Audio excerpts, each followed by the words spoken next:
we present I'm Sorry I Haven't a Clue, the antidote to panel games.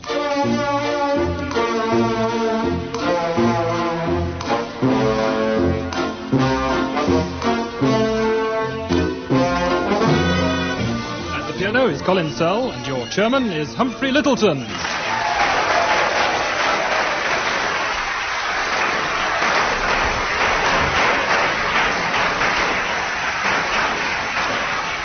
Hello and welcome to I'm Sorry I Haven't a Clue, a programme in which all we promise is more fun than you ever thought possible.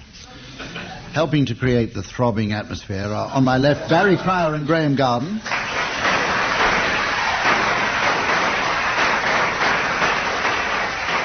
On my right, Tim Brooke-Taylor and Willie Rushton.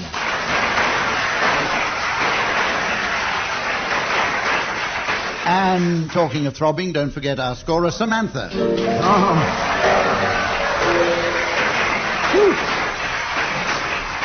First game is called Initials, and it's all about initials. I'll give each team member a few initials, and then I'm going to ask them to tell me what the initials stand for, and marks will be deducted for correct answers.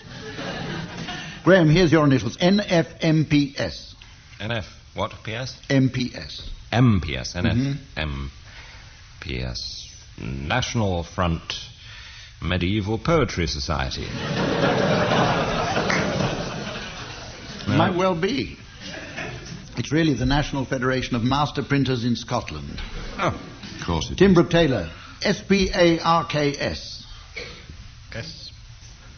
The Society for the Promotion of Annika Rice in Knickers and Suspenders.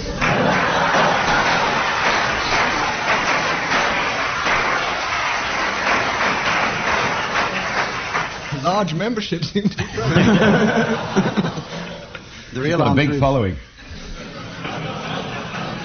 You could have said sportsmen pledged to aid research into crippling diseases, but you didn't. I could have done, yes. Willie Rushton, here's your initials. DFMS. DFMS. Desperately fancy Moira Stewart. That's from the heart. But do you actually have a definition for the initials? Faintest idea. It's the Domestic and Foreign Missionary Society. Oh, the that's actual Moira thing. Stewart. Barry, here's a difficult one for you. Hard one for you, Barry. NSPCC. No sex, please. Chemically castrated.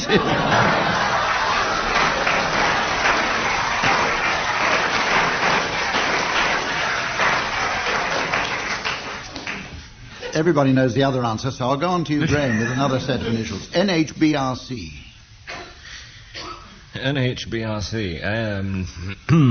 Never have British Rail catering. Would you believe the National House Builders Registration Council? No. Tim, here's some for you. TJBT. Tremendously jolly and brilliant talker. Well, you couldn't be more wrong.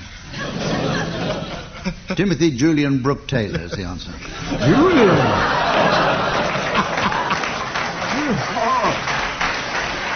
Julian! Julian! It's out at last. Could you be quiet about Julian. Can we edit out the Julian? I Willie wouldn't Rushton. laugh. Willie Rushton. DELTA. DLTA. Dave Eric Lee Travis, actually.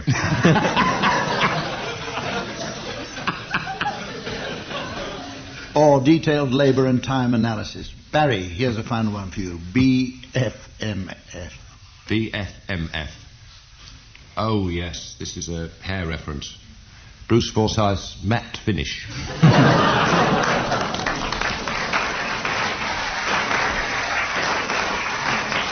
You've got the wrong end. It's the British Footwear Manufacturers. This is the point in the programme where I give the teams advance warning of the late arrivals they'll be announcing at the end of the show. This week I'll be asking them for late arrivals at the Americans' Ball. The Americans' Ball. OK, we have Tim Brooke-Taylor's favourite round now. It's the ad-lib poem. I will give the first line of a poem, and the teams must continue until I buzz them like this.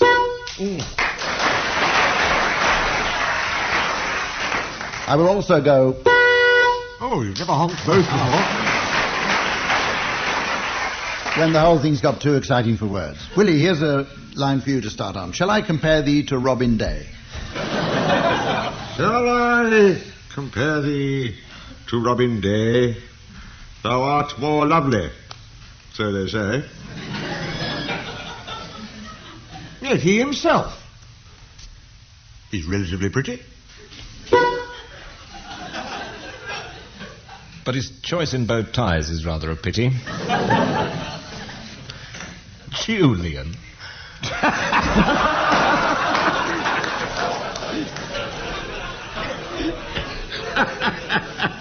But you, upon the other hand, whilst not the fairest in the land, do not indulge in bow-shaped ties. That is, I must say, a load of lies. Pink ones, green ones, orange ones too. Sometimes I wear a bow tie blue. Or maybe maroon and poppy-coloured.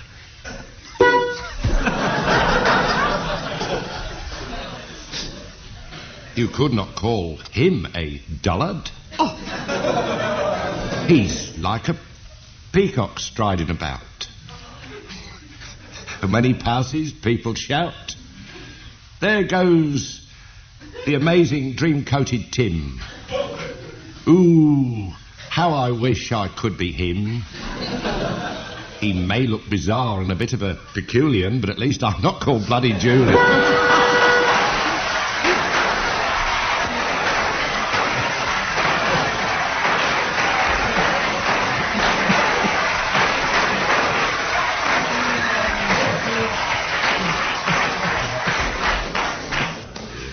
The next round is a musical one called Just a Minim. The team members attempt to sing a song for a minute without hesitation, deviation, or repetition. Repetition.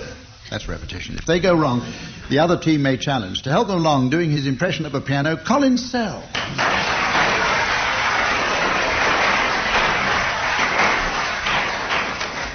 Our first song is 10 Green Bottles, but thank goodness the producers decided to make it more painless, so we're going to start at 3 with Willie.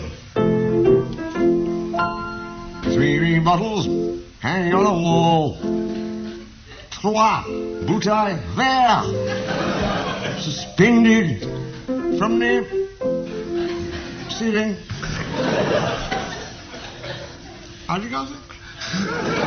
Right. You have a challenge there from Graeme Garden. Hesitation. Yes, I agree. All right. Lost his bottle. Right, will you continue the song, please, Graeme? Yeah, all right. And if for one viridian glass container should accidentally fall, there'd be... How many have we left? 3. Just 2 now. Yeah. 2 tinted see-through artifacts lying against the brickwork. A pair of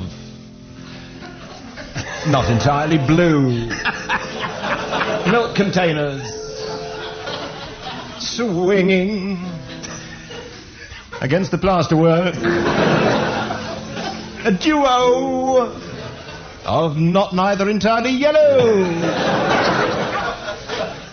transparent objects shaped like a bottle without saying the word bottle. Challenge from Tim. It's the police. Call the police, for God's I thought he repeated dromedary. I spotted that too. Yeah. So will you take the song up, Tim? Where were we? I don't know. How can you possibly tell? I'm still thinking about green milk containers. Sounds disgusting. What? Oh, that was Colin. Do you mind? Repetition of green bottle. Gets more money if he speaks. Go on, Tim. Hurry along. And should one coloured container by mistake plummet to the ground, there'd be no green bottles lying on the wall. I got away with that, didn't I? No, I didn't. That'd be... 1. I've had one, haven't A single. You started with 2. That'd be 0... This is 1 from 2. No, you started with 2, and only one of them has... We said 1. It's You've one been clever, on the you wall. had 2 fall off at the That same was the time. piano player. You've been looking at my doctor's note. If you're going to start... If you're Would you going to mind start... blowing into this green bottle, sir? If you're going to start taking instructions from the piano player, I might as well go home. Oh. Musicians peak. Far too early.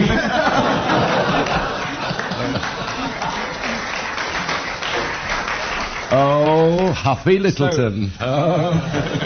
Mr. Chairperson, where are we, please? We're on the verge of the next game, which is the little known game.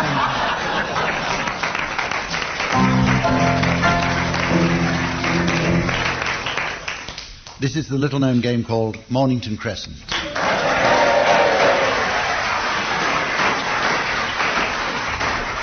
You all know the rules, so Tim, would you kindly start us off, please? Panton Street. Haymarket. Coventry Street. Baron's Court. Cheapside. Cheap. No, you could go east.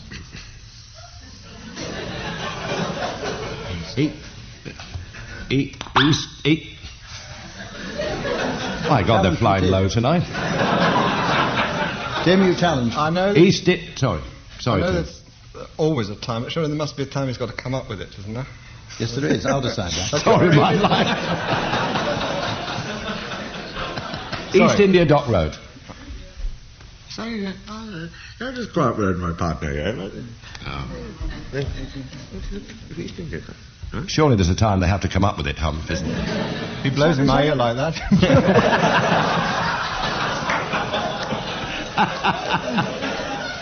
The old wax treatment. Willie, come on. That's all right. East India Dock Road. Yeah, it takes you... You've got to do... Yes, you're right. Go do it again. Yeah. Coventry Street. You've been there. I know. Yeah, it figures. Huh? It's all right, yeah. It's all right up No, wait a minute. No. Cheapside East India Hold Dock up. Road, Coventry Street. I have to open it out. No, I have to go to Baron's Court. You did before. Yeah. So that means Well, he has to now. Cheapside. Cheapside.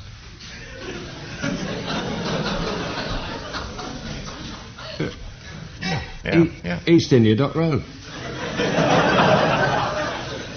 Coventry Street. Baron's Court. Cheapside. I've said it. Oh, I'm sorry. I didn't. Yeah, he said Cheapside. Oh, God.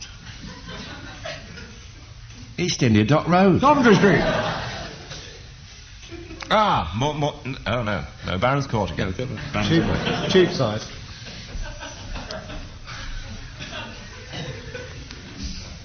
I don't actually think I don't there's a see- way. There's no serious Well, way. get out. In a This hasn't bind. actually happened before. Is this a stalemate? A Mexican I think special. it's a stalemate. That's not necessarily. If you go to East India Dock... Oh, no, you've done No, you can't. No. There is a way out. Who played Corbett's The audience have found it, I think. No laughing matter, Barry. Well, I don't know where I... I don't know where, Tim. Well, I do, which makes me the winner.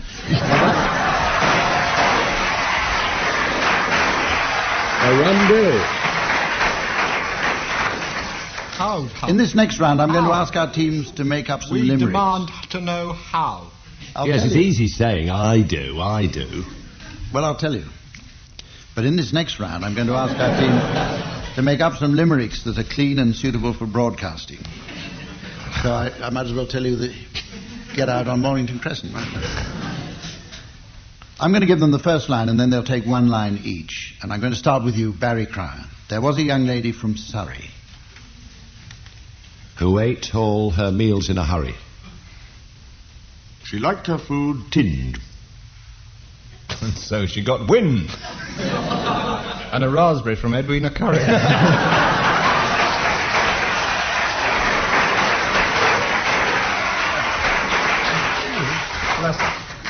Graeme, here's one for you. I once had a smart aleck gerbil. I once had a smart aleck gerbil who did nothing but bumble and burble. His one saving grace Was to sit on my face.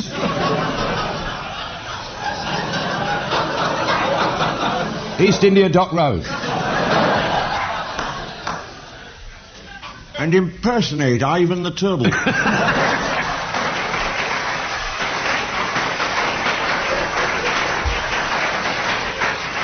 Right, Willie, here's one for you to go on. Well done, There's Willie. a cafe in Old Milton Keynes.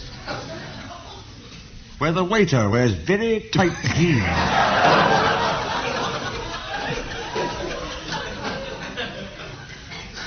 With an awfully large bulge. which, when asked, he'll divulge.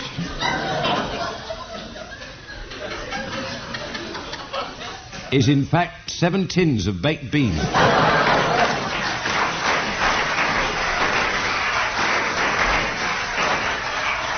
Right, here's a final one for you, Tim. I'm sorry I haven't a clue. So tell me, just what would you do? We haven't much time. So I'm saying mime. Oh, I see. Very well. Same to you.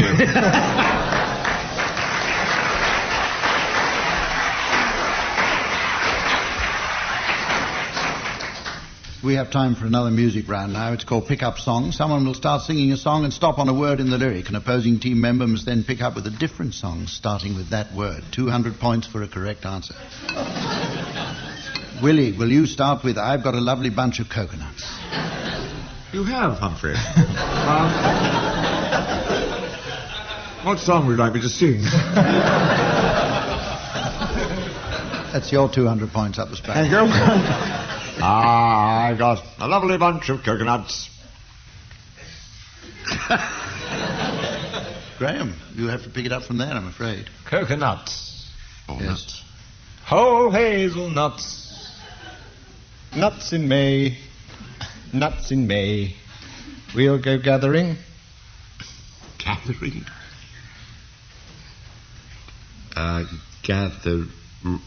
Ring Yeah, I'll allow it. that I gave you on our wedding. Just making it up. No, ring that I gave you on our wedding day. Lovely song. Shouldn't it have a tune, though? Willie, pick Not it the up way on Vince Hill recorded it, no. Pick it up on wedding.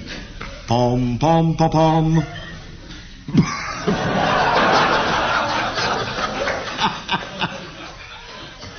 Pom, pom, pom, pom. Graeme? Pom, pom. You can have pom or pom pom pom. Pom, pom, pom. Whichever's easiest.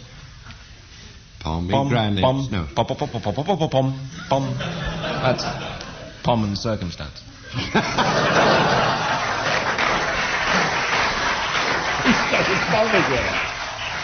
No, Tim, circumstances. Yeah. I thought you might. Stance, little lady.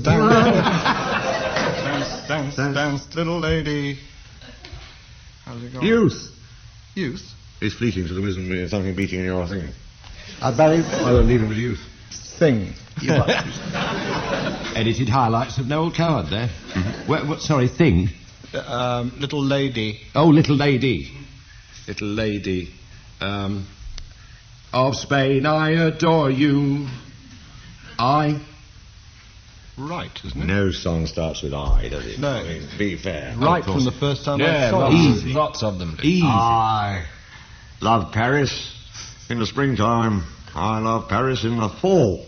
Falling in love with love is falling for a make-believe. Make-believe, Brian. Believe I don't Make believe I love you. Make-believe I love you. Only make-believe love me. And your glasses, please. Come on now. Now, story.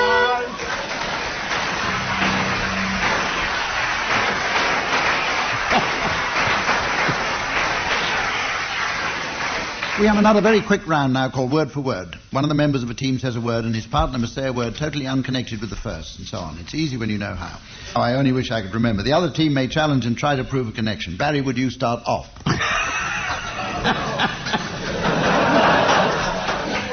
You got somewhere you want to go, Just say a word, And Barry. he's got to work after that as well. Box. Jug. Plinth. It's the police Challenge from again. Tim.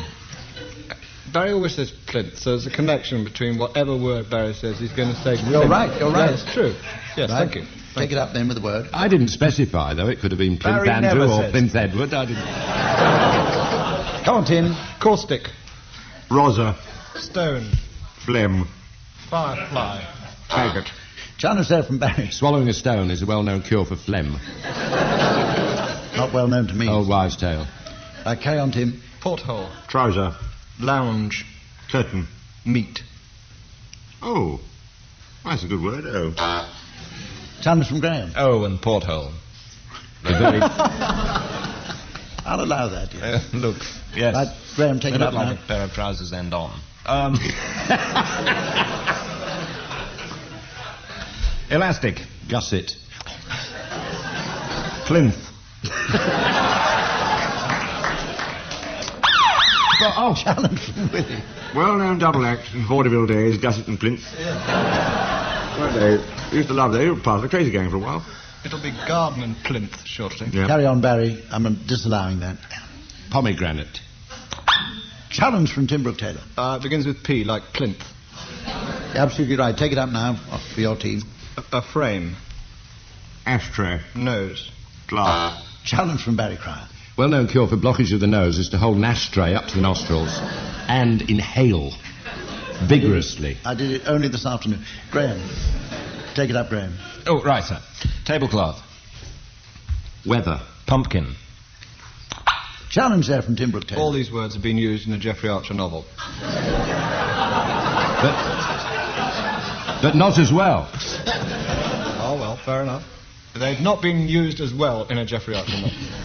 Absolutely right. Will you take it up, Tim? We've only got 2 seconds left. Crow, Desk. mouth, Beta. trouser. Moolimix. Challenge from Rolls Graham. Royce. Oh. I can't let crow and desk pass. Oh, we're very sorry to hear that. A little bit of syrup of fish will cure anything. Take 3 of these pills, sir. You'll find it soon. Right, and leaving... Go on.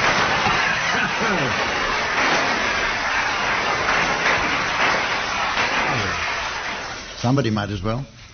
Just when you thought you couldn't take any more, I'm going to ask the teams to announce the late arrivals at the Americans' Ball.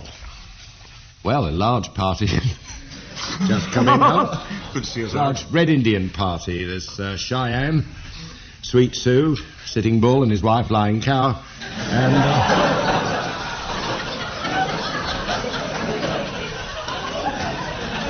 No wonder he's in a state. He's got poor knees and a patchy complexion. They all came in a bus, you know, and there's a clear sign outside, no coaches. Ava Gardner and Ava Nice Day, said in Australia. Civil rights and our Irish cousin, Bill of Rights.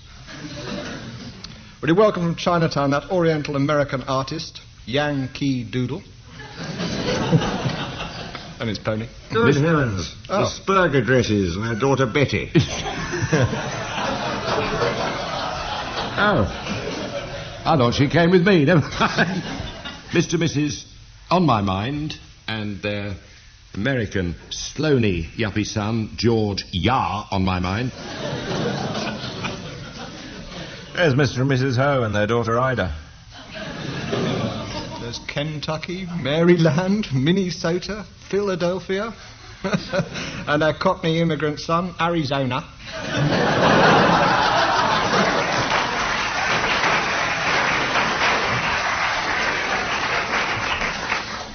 Oh, yes. Mr. and Mrs. Van Eschen and their daughter Bertha.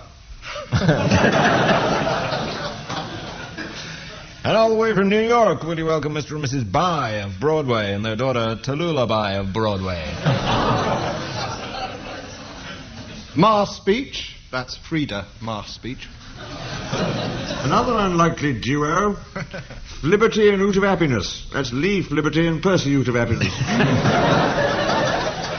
Followed by a rather effeminate Father Christmas. That's Santa Fe. All the way from Mexico, Jose. I'm over here. Jose, can't you see? It's Dawn Snellis Light. Oh, it's cabaret time. Oh, And the band leader, that wonderful late, great Artie Shaw. He's been around a bit, known to us all as Sin Artie. In the band are Big Mac and Ruth Beer. Walter Gate and Irene Gate. There'll be a few questions asked. Oh, who's left these false teeth all over the table? What a Massachusetts.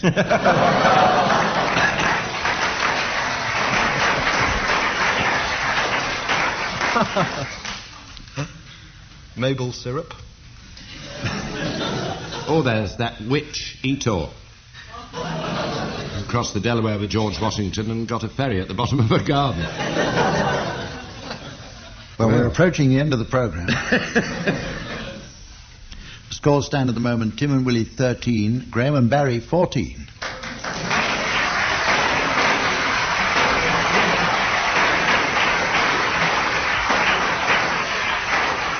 First time we've had a score for months, so don't let's push our luck. Let's say we'll join us again next time. Until then, goodbye now.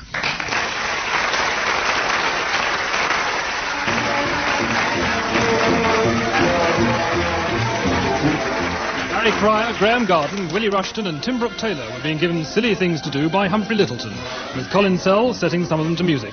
The programme was produced by Paul Spencer.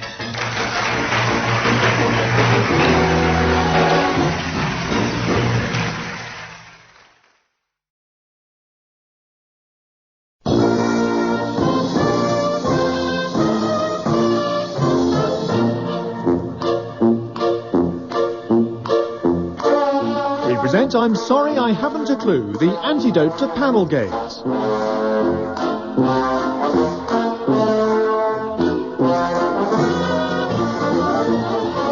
At the piano is Colin Sell, and your chairman is Humphrey Lyttelton.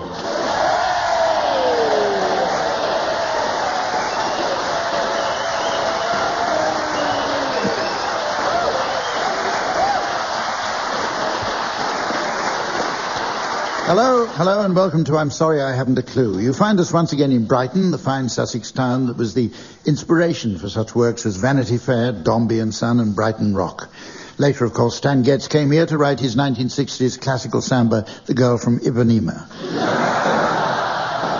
Driving along the front, he noticed an attractive woman whose every movement turned men's heads. So he stopped the car to ask if she could sing. Well, the magistrate didn't believe him either,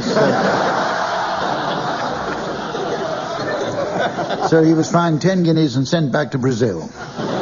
And that's why we never hear his other great title, The Girl Called Easy Lil from Burgess Hill.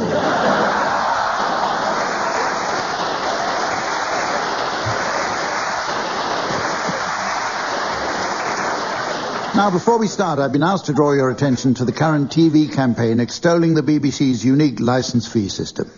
This allows programmes to be commissioned that would never be a commercial success and gives programme makers the artistic freedom to make occasional mistakes. Let's meet the teams. They are on my left, Barry Cryer and Graeme Garden.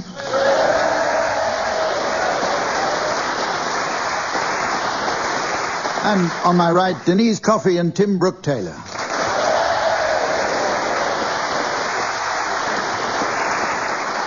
And joining us once again with pencil and scorebook in hand, please welcome our Swedish hunk, Sven.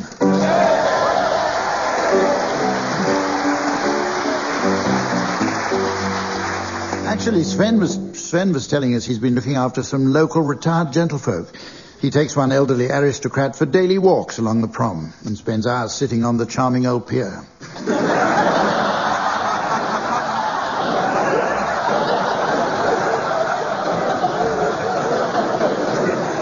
Right, our first round is entitled Biblical Radio Times. Nowadays, of course, when we want entertainment, we simply consult a glossy magazine. In the time of Moses, however, they found their entertainment on tablets, which explains why I'm so often at the medicine cabinet during countdown.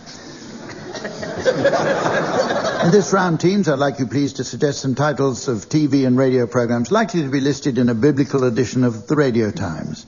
Graeme, will you start, please? It's cartoon fun with Tom and Jeremiah. Three wise men behaving badly. The Samsons. Gomorrah's World. Channel 4 has Sodom and Gomorrah, and Channel 5 has Sod All.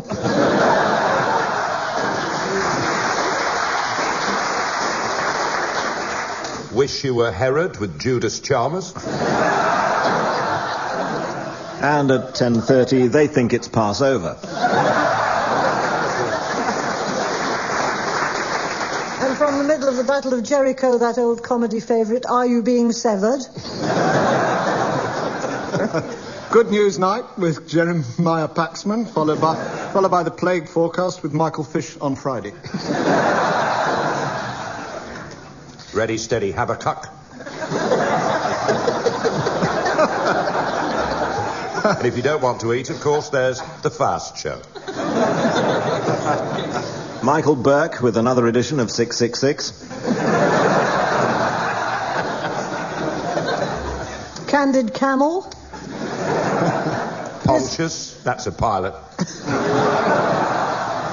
Here's the first programme with radio and television combined. It's called Ballykiss-Ambridge with Arch Nelson Gabriel.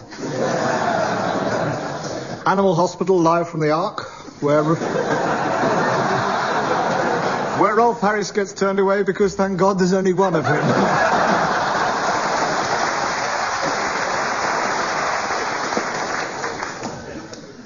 The Saint. The Antioch Roadshow.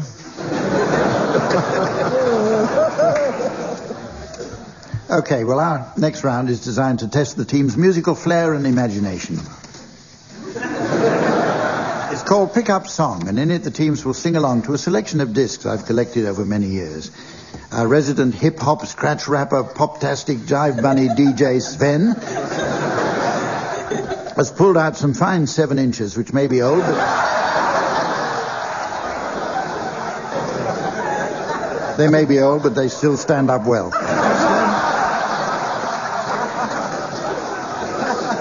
Sven will pump up the volume on his gramophone as the teams sing along, and then at a given point he'll twist the knob, causing the sound to disappear.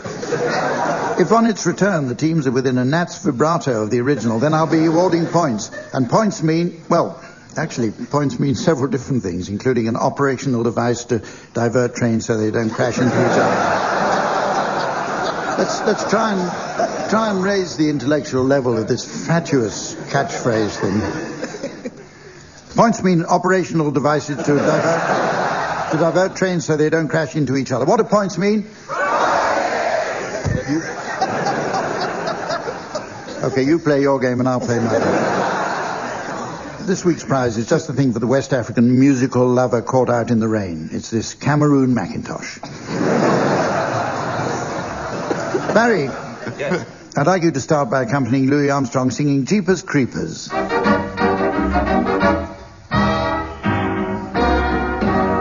Now, I don't care what the weatherman says. The weatherman says it's raining. You never hear me complaining. I'm certain the sun would shine. I don't care how the weatherman points. When the weatherman points too gloomy, it's gotta be sunny to me. When your eyes look into mine. Jeepers Creepers, where'd you get those peepers? Jeepers Creepers, where'd you get those eyes? Oh gosh, I'll get up. How they get so lit? Guys, all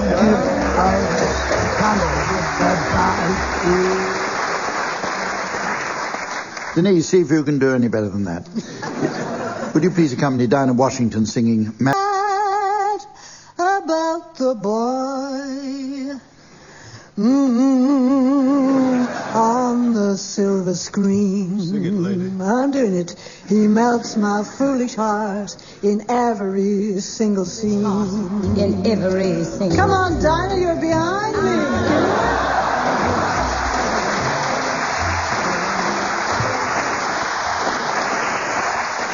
Okay, Graeme, would you please accompany Chubby Checker singing Let's Twist Again? Yes, come on, everybody. Yes, you're looking very good. I'll sing my song, and it won't take very long. It's called Twist. It goes like this. Let's twist again, like we did last summer. Yeah, let's twist again, like we did last year. This your idea, Wilson? Don't you remember when things were really humming? Let's twist again. Twisting time is here. Round and round, up and down we go again. Baby, make me know you love me so. And then let's twist again, like we did last summer. Let's twist again, like we did last year.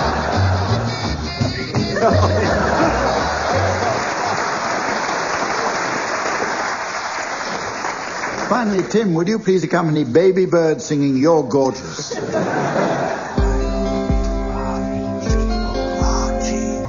And fill me on the bonnet. You got me to hitch my knees up and pulled my legs apart. You took an Instamatic camera and pulled my sleeves around my heart. Because you're gorgeous, I do everything for you. Because you're gorgeous, I know you'll get me through. Come along. You said my clothes were sexy. You tore away my shirts. You rubbed an ice cube on my shirts. You rubbed an ice cube on my shirts.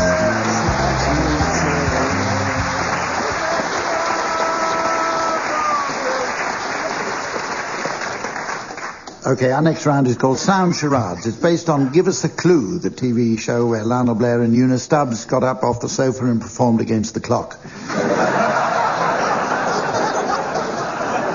And with the recent change of government, there's an interesting double connection here. Una Stubbs used to appear as the TV wife of Tony Booth, who is father-in-law to Tony Blair, while Lionel Blair is in fact father of the Labour Prime Minister Harold Wilson.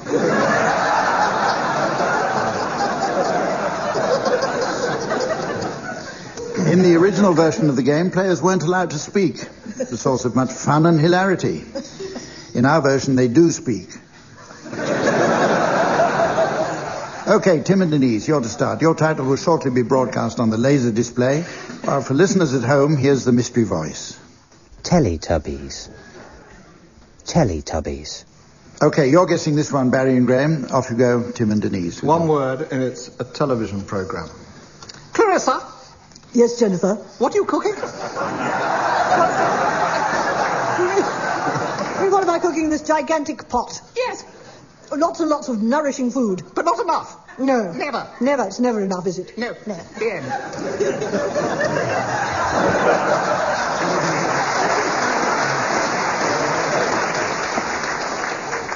Two Fat Ladies is 3 words. Yes. What did I say? 1 word. Yeah. Watch my lips. It's mood of insufficiency, never enough. Not enough. Not enough. The Two Fat Ladies was your closest. Closest to what? My heart. 1 word title. What are the Two Fat Ladies? Oh, a number in bingo.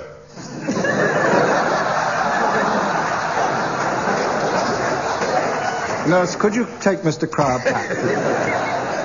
Can I go for a walk later? How would you describe, in a bodily way, people who ate a lot? And appeared on television. Teletubbies. Yeah!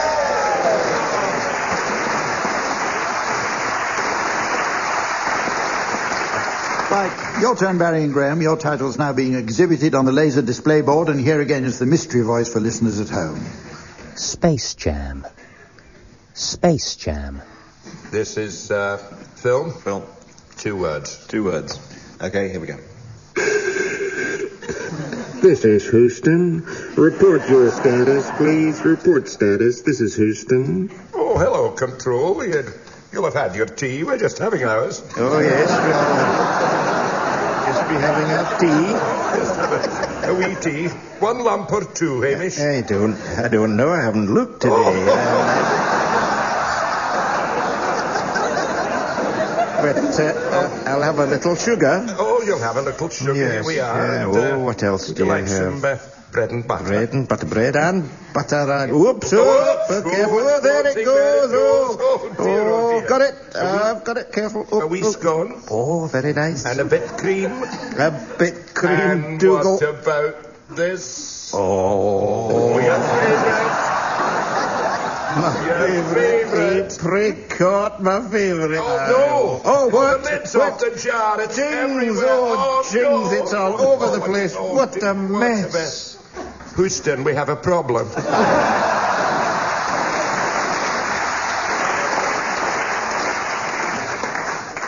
We think it's Space Jam. We move on to the next round now, teams, in which I'd like you to adapt well-known British proverbs to suit certain foreign countries. Proverbs are, of course, a great British industry, and we produce many more proverbs than we can consume locally. We already have a profitable business exporting new proverbs to the Baltic states, including never trust a Latvian if he's got a goat on his hip. They love that one in Riga. Anyway, teams, I'd like you please to suggest some of our more traditional sayings and proverbs that might usefully be adapted to suit foreign countries. And Denise, will you start, please? Well, one of our proverbs has gone to Hollywood. It's, you can't make an omelette without Kenneth Branagh.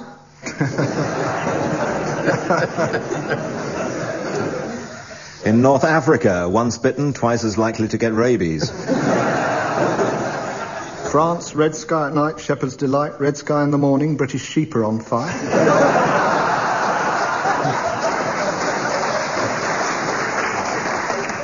Israel, don't teach your grandmother to bungee jump. Here's one from Germany. A bad workman always mends your bath. Another one from Germany. Early to bed, early to rise makes a man healthy, wealthy and sure of a sunbed.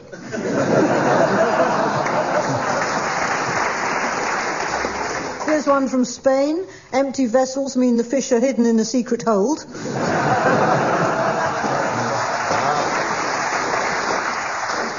The French always say, don't put Descartes before the horse.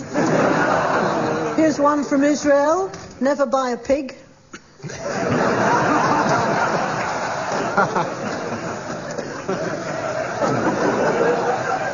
Australia, Birds of a Feather is a terrible British sitcom.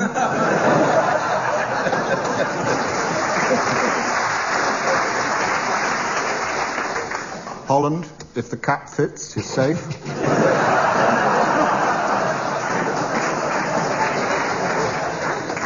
And in Transylvania, you can't get blood out of a stoat. France, better late than Belgium.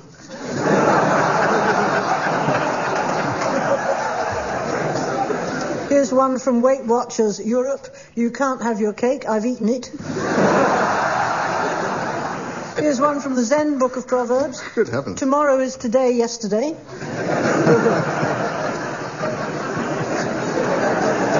I think that's right. It's now time to play the game called Mornington Crescent.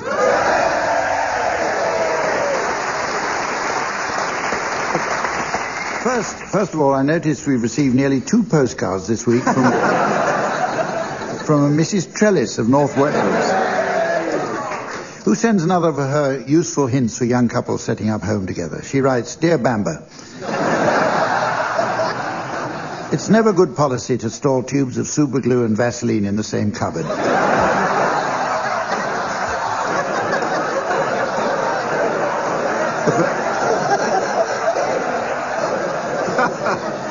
If a young wife is in a hurry, it's all too easy to get them muddled up.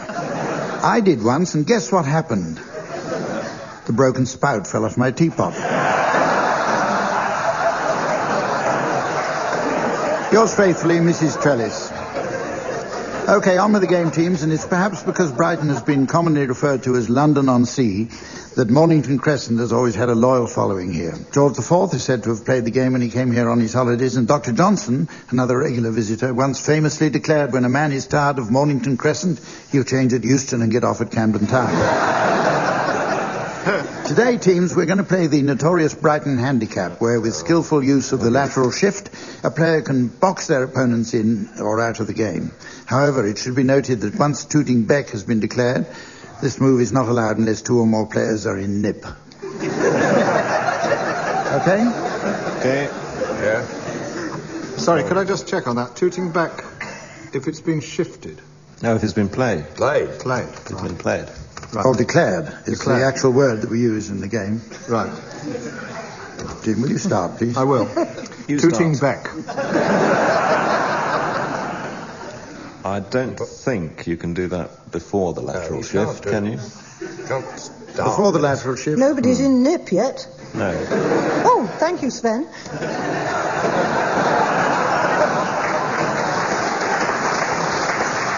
No, actually, no, you can't do that, Tim.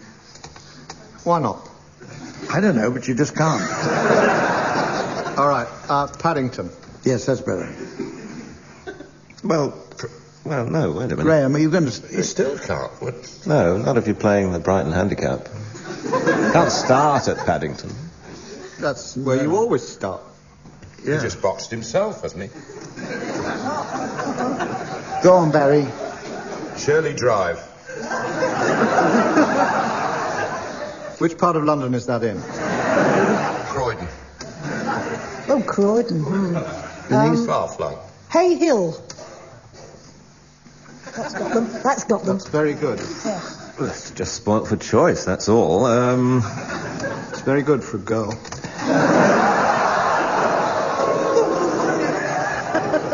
That puts you in nip, Tim. Fairlop. Oh, good. Tooting Beck. Oh. No, that's all right. No, That's all right. Yes. No, it's Nice to our one, Tim. advantage. No. You can box her out. Regent Street, yeah. It's a lateral shift. A lateral shift, all right. Kingsway. Well done. Get out of that. Excellent. Trafalgar Square. Euston. I'm in nip now, surely. Yeah, but he's out. Oh, sorry. It's only you that's in nip, so you can't box him in. King's Road. Kilburn High Road. Tooting Beck. Mornington Crescent.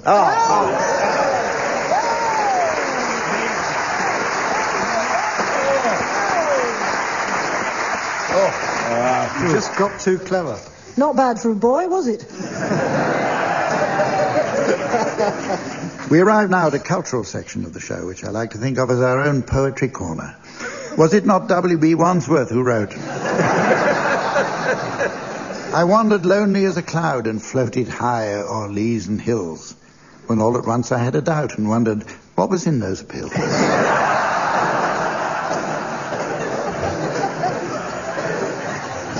So, let's see if the teams can do any better with some limericks. I shall provide a series of potential packed first lines, which I'd like them to complete, taking one line each in turn.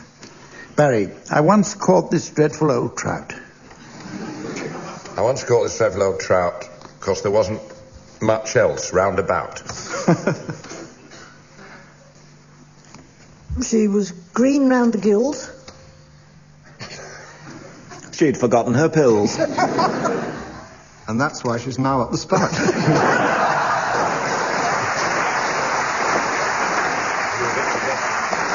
Okay, Denise, here's one for you. To avoid getting chased by a shark. To avoid getting chased by a shark. Buy a dogfish and teach it to bark. Then you get it to breed. To be sure you succeed. Show it pictures of old Alan Clark.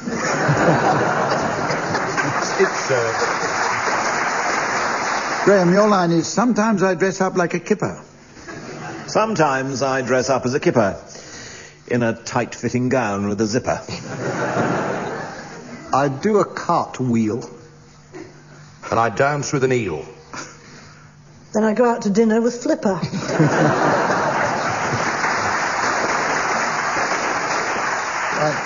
Finally, Tim, I'm not a great fan of the pike. I once had one that I didn't like. It burst into flames. And called me rude names. Then it followed me home on a bike.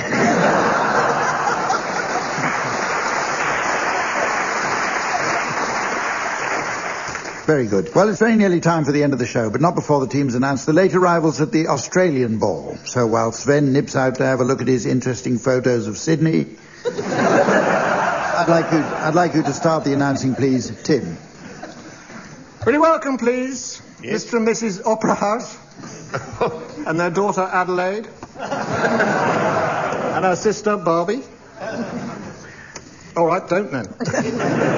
Mr. and Mrs. Jingpom and their daughter Win Jingpom. Oh dear, cracking through the windows comes the Australian SAS. They're trained in unarmed wombat. And a big welcome, please, for Rolf Harris with his friend Jaime, Kangaroo Downsport, and the Doolittle Boys. Welcome, please, Mr. and Mrs. Noway, and their son, Homer Noway.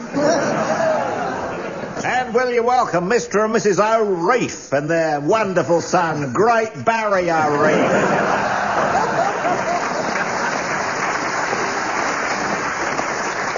Will you welcome, please, Mr. and Mrs. Sarmatosis cured the rabbit problem, and their son, Nick.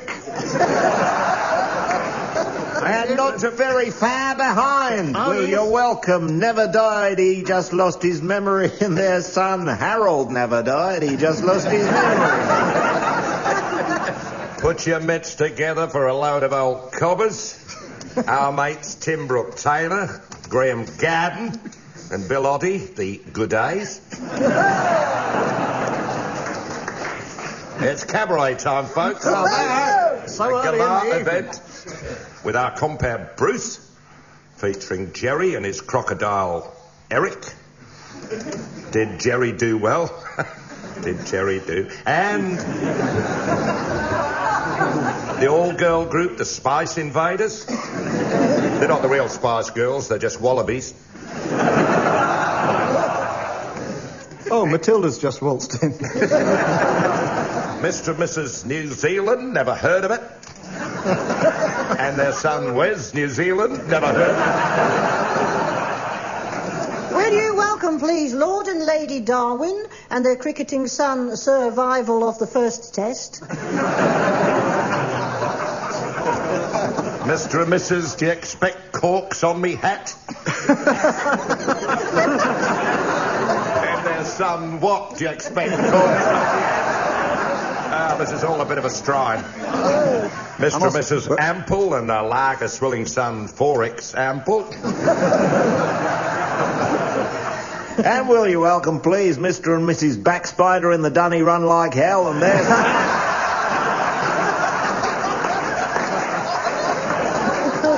and their son, Red Backspider in the Dunny Run. Mr. and Mrs. Fosters and their daughter, Tina Fosters. With our boyfriend, David Frosty. And will you welcome Mr. and Mrs. Nacelle Block H and their daughter, Priscilla Nacelle Block H. Mr. and Mrs. Kelly with their son, Ned. He's got a tinny on his head. Well, ladies and gentlemen, as Grandfather Time takes an absent-minded swig from Granny Time's denture mug, I notice it's the end of the programme, so from myself, Sven, the teams and the good people of Brighton, it's goodbye.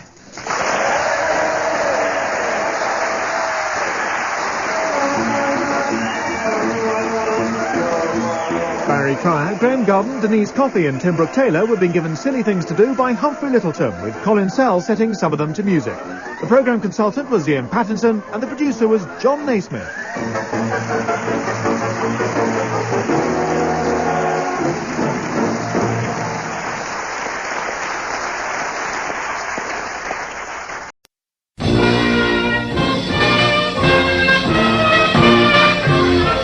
We present I'm Sorry I Haven't a Clue, the antidote to panel games.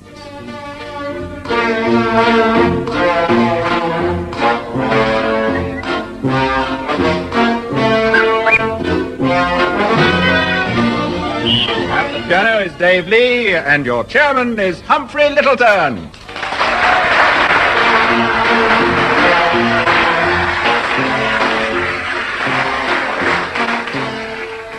Hello there. Well, we'll go straight into the first round, which is a round called What Is Your Name? Starting with you, Barry Cryer. What is your name? Barry Cryer. Graeme Garden. Graeme Garden.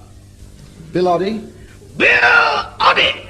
Tim Brooke-Taylor. Tim Brooke-Taylor. Right.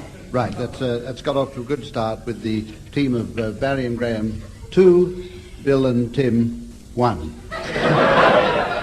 We also have Dave Lee on hand to provide piano introductions where required, as in this next round, which is called the Singing Sprint. The winner of this round is the person who sings a song fastest. And Dave Lee will give you an appropriate introduction. I will hand you the words of the song. And we'd like to start, first of all, with Tim Brooke-Taylor and Graeme Garden. And I'm going to ask you to sing, starting with Tim Brooke-Taylor, the one-note samba.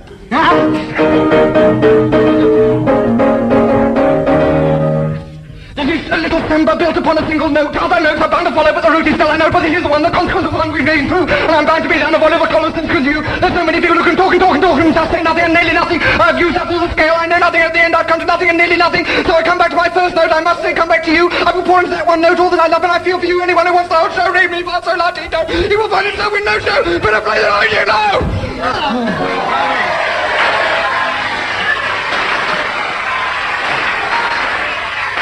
Tim Brooke-Taylor in 23 seconds exactly, but with a minus mark for interpretation of the composer's intention. So we'll give you 1 out of 2, and we'll ask you, Graeme, now to sing the song. Another introduction, please, from Dave Lee.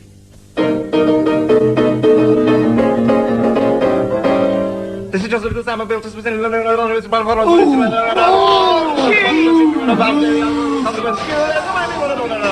Nothing. I've just on the scale of nothing. I must come back to you. I'll forward that one note all the love I have for you. And what I want to do over you want.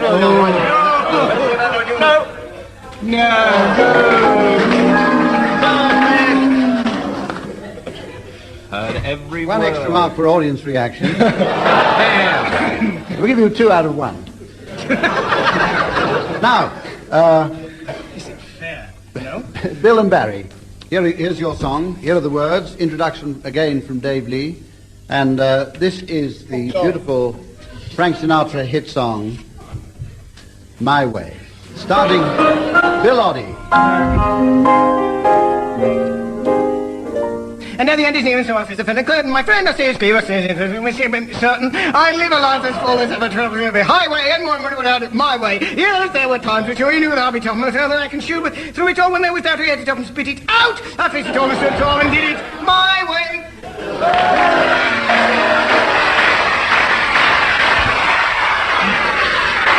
They don't write songs like that anymore, do they? They don't sing about it. Yes, they do, I'm afraid. Bill Oddie doing it his way in 16 seconds flat. Very flat. So 2 marks for you, Bill. Now, Barry, same song.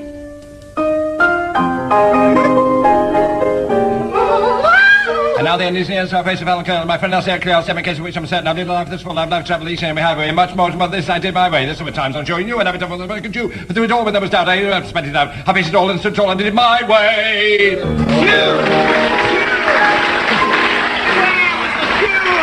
That lovely melody desecrated. Where was the tune? There's no tune. That's the point. Come back, Rex Harrison, all is forgiven. Barry gets 1 point for that, making the total score so far. Right, now on to the next round. And And this is where I introduce a round that's played at the end of the programme in order to give the teams time to think of silly names for people arriving at the Funny Foreigners Ball. So make a note of that, team, please. The Funny Foreigners Ball. Gone now to a round called Word for Word. In this round, one of the members of a team says a word, and his partner must say another word totally unconnected with the first, and so on. The other team may challenge and try and prove a connection between the words. I'm going to start the teams off with a word, starting on my right with Bill and Tim. I'd like you to start, Bill, with the word splint. Splint. The challenge from Graham. There is a connection between splint and splint, which was Bill's word. Yeah. Not the way I said it. In point of fact, I'm not going to allow that objection because thank you. Well, I thought I was the thing that I said was a Chinese short-distance race, so that we'll cancel that. And we'll start again now with Graham, starting with the word plastic. Altimeter. Calipers. Dungeon. Knee. Artichoke. Forehead. Heart. Rose. Challenge there from Tim Brooke-Taylor. Artichoke heart. Next door to it. Wasn't it? Next door to it? I get a point, I know that. But next door to it. Give or take about 4 words in between. It wasn't very next door. Yes, it was next door. No, I'm not allowing you that one. There were some words in between. On the other hand, you do say heart and But knee. it is your turn now to start, Tim. Yes. For your side with the word raspberry. With the word right. Sheet. Whacker. Blueberry. Bee. Lamppost. Elephant. Balcony. Graham, a challenge from Graham. Blueberry begins with B. Yes. Challenges. Is there more to it than that? No, Challenging. nothing more to it. No. What was the connection with the previous word? What That it didn't begin with B. Yes. Yes? I'll allow that and hand over to Barry for your side. If you start, Barry, with the word stink. Foot. It's a lie. Do I get the point automatically? Actually, we'll end that round now with the score at a very interesting point. Now, here's a game now in which the title of the game is I Spy in One. And this is a game of I Spy, but your partner has to guess what you're spying with your little eye in one guess. 4 in a row gains you a point. Do you understand that? Yes, perfectly, yes. It's difficult, Right. but I understand. We'll start with Graham and Barry. Graham, will you start? Yes. I spy with my little eye something beginning with M. Oh gosh. Microphone. Yes. Your turn.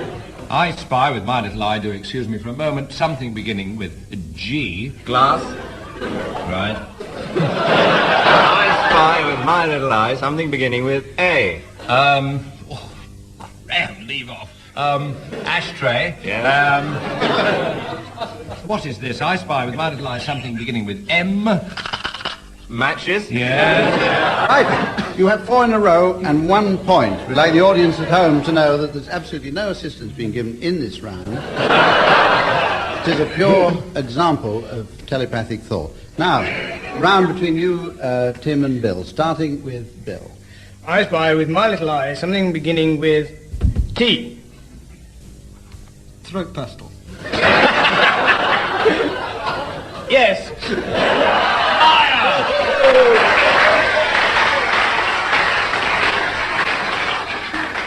Tim. I spy with my little eye something beginning with P. Pencil. Yes. I spy with my little eye something beginning with C. C. Corporation lawyer. Yes. In the 3rd row, I spy with my little eye something beginning with L. Lampshade. Yes. 4 in a row. Absolutely right. And pretty amazing. Fix. So that makes the score. Tim and Bill, 1, 2, 3, 4, 5, 6. And Graham and Barry, 1, 2, 3, 4, 5, 6, 7. Oh. And we go on to round 6, which is called blues. Oh, well. And for this round, I'm going to ask the members of each team to improvise a blues, taking alternate lines with crippled Clarence Lee and accompaniment of the piano. And each team is going to give the other team a subject for the blues. Now, Tim and Bill, will you give Graeme and Barry a blues topic, please? Yes. The subject is value-added tax.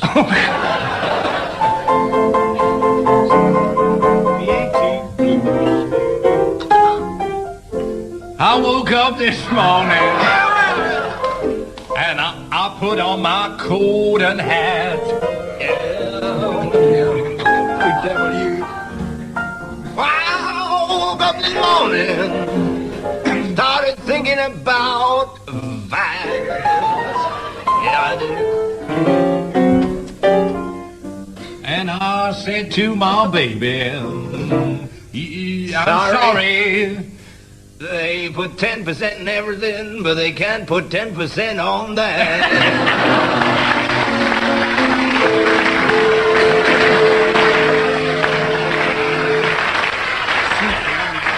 A bit snotty, that, wasn't it? Yeah. Dirty little pair, aren't Sure. Right. Graeme, don't do I should have that. told you at the beginning of the round, but I'll tell you now that I'm supposed to award or deduct marks for wit, cleanliness and brevity, coupled with ethnic feel. So that brings your score down to 11. Graeme and Barry, will you give Tim and Bill their subject for a blues, please? Very well. The So am I. Piccadilly redevelopment plan. What? Piccadilly redevelopment plan.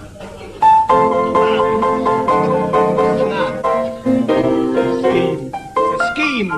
Oh, yeah. Scheme. Yes. This. Right, take it away, Bill. Willingly. I woke up this morning. Oh, did you then? Just about. Thinking about the Piccadilly redevelopment scheme. Me coming up now. Looked out of my window. Hey, Ross was nowhere to be seen. No, that boy has flown. Now, come to think of it, that ain't too surprising. 'Cause I live in Gretna Green.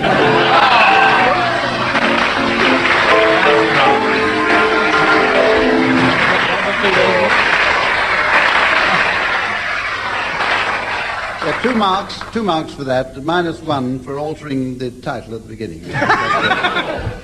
It seemed easy Right, to now, here we have a round called Sound Charades, or if you happen to be listening to this on the other side of the Atlantic, Sound Charades.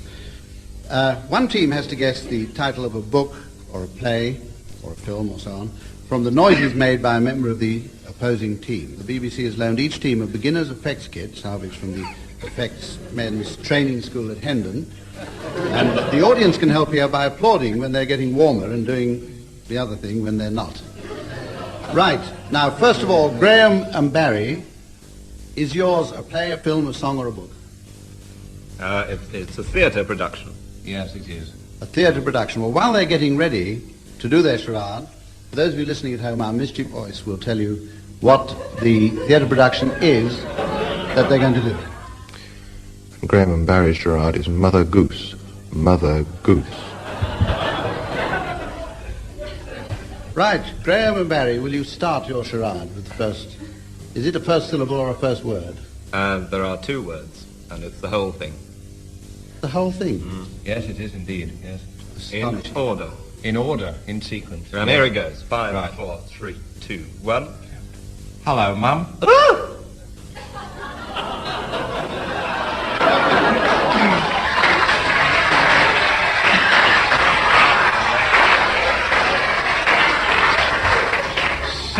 Son, hello, Mum. Does that mean son, child? No, close. Child, son, daughter? No, hello, no. Goose. No. Which one? So, Goose, you got a round of applause on Goose. Was it Goose? It's the, returning goose. Hello, Mum. Snow Mother. Goose. Mother Goose. Mother Goose. Near enough, Mother Goose. Tim, That's you've got warm enough. Mother Goose, right? Mother Goose. Near enough. We learned Right. that. Yeah. We'll give you 1 mark for that. Tim and Bill, is yours a book, a song, a film, or a play? It's a book and a film. Yes. A We book did the and a whole film, thing. right? The whole And for those of thing. you at home, and I promise you this is the last time this is going to happen on this show, here it is. And Tim and Bill's charade is Mary Poppins. Mary Poppins. No, we do this in 2 bits. We will not do the whole thing. It has 2 words. First we shall do 1 word, which you will then guess, or not, in all probability. And then we shall do the second word. In which order? And this is the first word. In chronological order. In the right order. The first word is...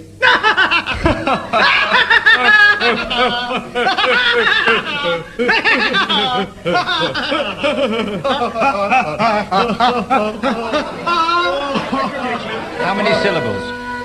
2 reasons for doing that. One is that I haven't had a chance to do it yet. Can we do the second word? Can we do the second word as The other is that I would love to get on to the second word. The second word. All Tim right. and Bill. Wait a minute.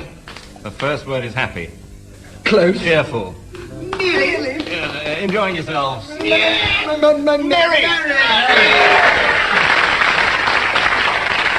Merry Andrew. Merry finger in the mouth. And the same to you. I saw a play once called that. We don't talk about it. Not as good as Mary Poppins, though, was it? Oh, lucky. Very lucky. Lucky, yeah. Yes. That was, in fact, Sergeant Cork.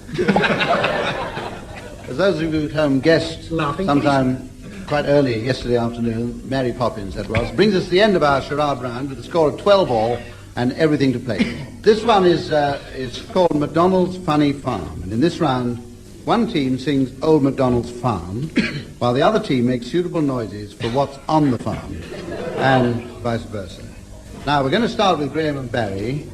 Graeme and Barry, will you sing the song, and Bill and Tim, will you make the noises? And Dave Lee, will you give us the introduction, please? Old MacDonald had a farm, E-I-E-I-O, and on that farm he had a budgie, E-I-E-I-O, with a here, there, here, there, everywhere. Old MacDonald had a farm, E-I-E-I-O. Old MacDonald had a farm, E-I-E-I-O. And on this farm he had an elephant, E-I-E-I-O. With a here, there, here, there, everywhere. And here, there, here, there, everywhere. Old MacDonald had a farm, E-I-E-I-O. Old MacDonald had a farm, E-I-E-I-O. And on this farm he had a QE2 sinking, E-I-E-I-O. With a here, there, here, women and children, there, everywhere, and up. Here, there, here, there, everywhere, and Was that supposed to be an elephant? yeah. The QE2 is going down. There. What a pretty boy. Here. I am. There. Joey, Joey, Joey. Everywhere. Oh.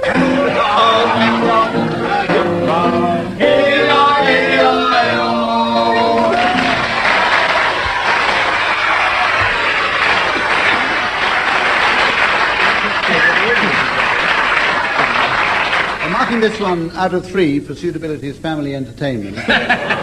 Tim Brooke-Taylor was sick halfway through that elephant. So I'll give them 4. Now, Bill and Tim, it's your turn to sing, and Graeme and Barry, your turn to make the noises. Right, Tim and Bill. Old MacDonald had a farm, E-I-E-I-O. On that farm he had a pig with hiccups. A pig with hiccups. E-I-E-I-O. With a here And a there, here, there, everywhere. Old MacDonald had a farm, E-I-E-I-O. Old MacDonald had a farm, E-I-E-I-O. And on that farm he had a cockerel with laryngitis, E-I-E-I-O. With a there, here, there, everywhere, with a here, there, everywhere. Oh, MacDonald had a farm, E-I-E-I-O. Oh, MacDonald had a farm, E-I-E-I-O. And on that farm he had a yodeling sheep, E-I-E-I-O, with a bandolini. Bandolini, bandolini, bandolini, bandolini, everywhere, bandolini,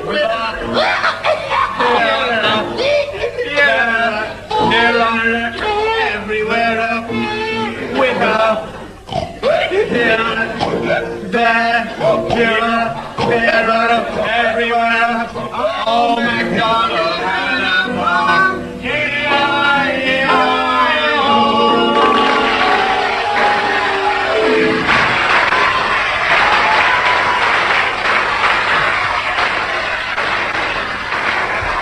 Well, We don't have to do this to end from the point of view of the suitability of family entertainment, everything was going well for you, Barry and Graeme, until Barry unfortunately mentioned a bare lady. That was before the show, Humphrey, before the show. I can only award you 2 marks out of that. Oh. Which brings the score to 27 to Tim and Bill, 22 to Barry and Graeme. Biggs. Right, yes. Now we have the round called Tag Wrestling, which is a thrill a minute. In this round, I'm going to give each team the payoff of a story. Members of each team will have to devise a story to fit their particular payoff. I shall then start one of you off working towards your punchline, and then with malice aforethought, I shall press my buzzer, and a member from the opposing team will have to take over the story, but work towards his punchline. Those of you listening at home, it will all be absolutely clear as we go along. Now, we're going to start with you, Tim and Bill, and your tagline, and I'll have to read it at dictation speed because you've got to take it down, is this. Look out for the steamroller. For the steamroller. But the warning came too late. What? The warning. Don't say it so fast. Warning came too late. late. And the famous 5 danced a jig of delight as Rover dragged himself painfully out of the mud and gave the constable a guilty smile.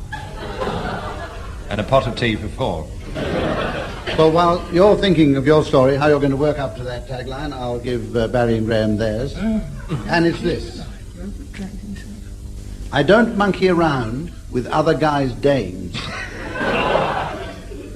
Smiled the rural dean. All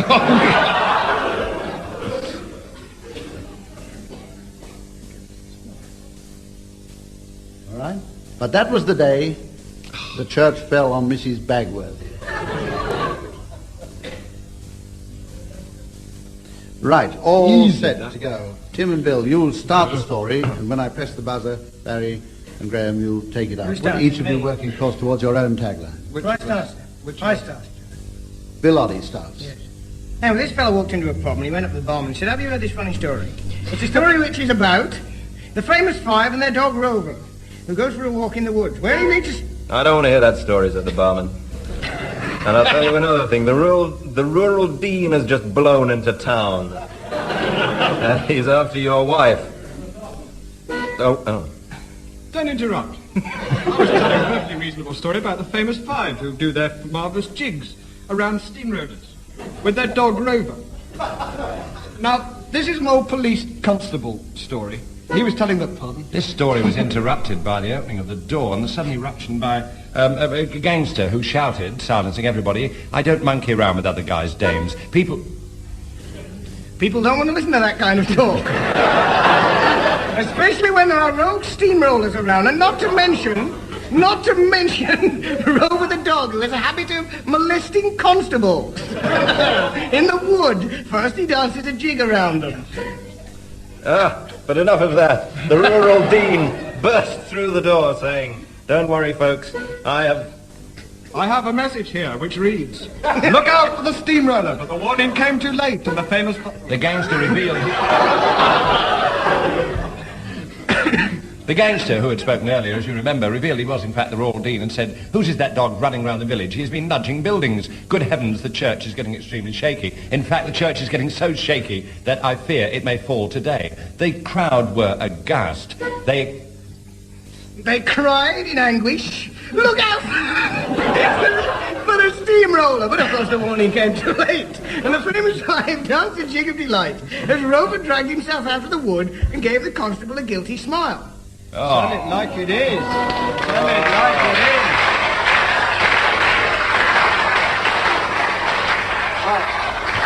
You may think I let Tim and Bill go on a bit to get their tagline in that time, but on behalf of the RSPCA, I thought it was time to let Rover off being dragged in and out of that mud.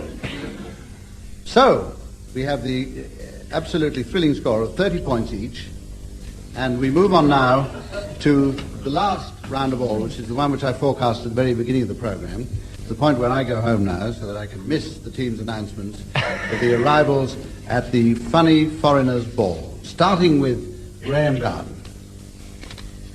From Switzerland, welcome to Mr. and Mrs. Hole and their daughter Heidi Hole. They get better. Closely followed by, and very welcome to in these days of EEC, from Germany, Herr and Frau Zatudisches and their son Hans Zatudisches.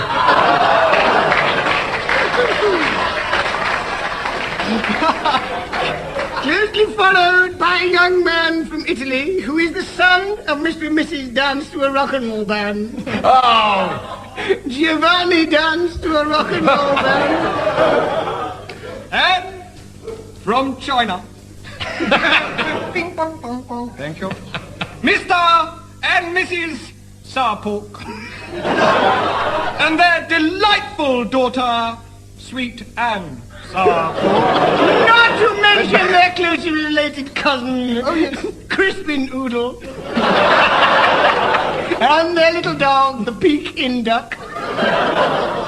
And their very good friends, Mr. and Mrs. Sandwich, and their son, Tung Sandwich.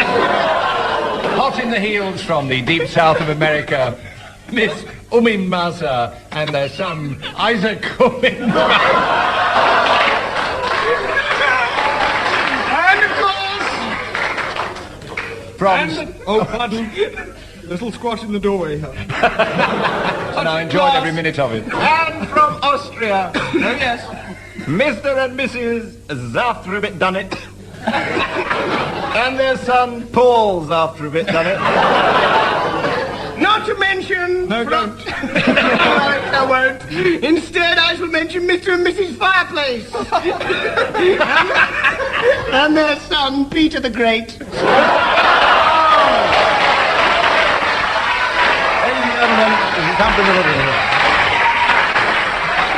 From Spain, we can but welcome Senor and Senora Meatball and their son, Juan Meatball. Narrow win to Tim and Bill. Come on, recount. And many congratulations to Graham and Barry.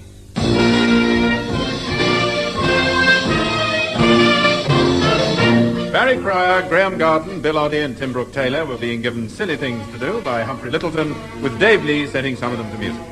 Production was by John Castle.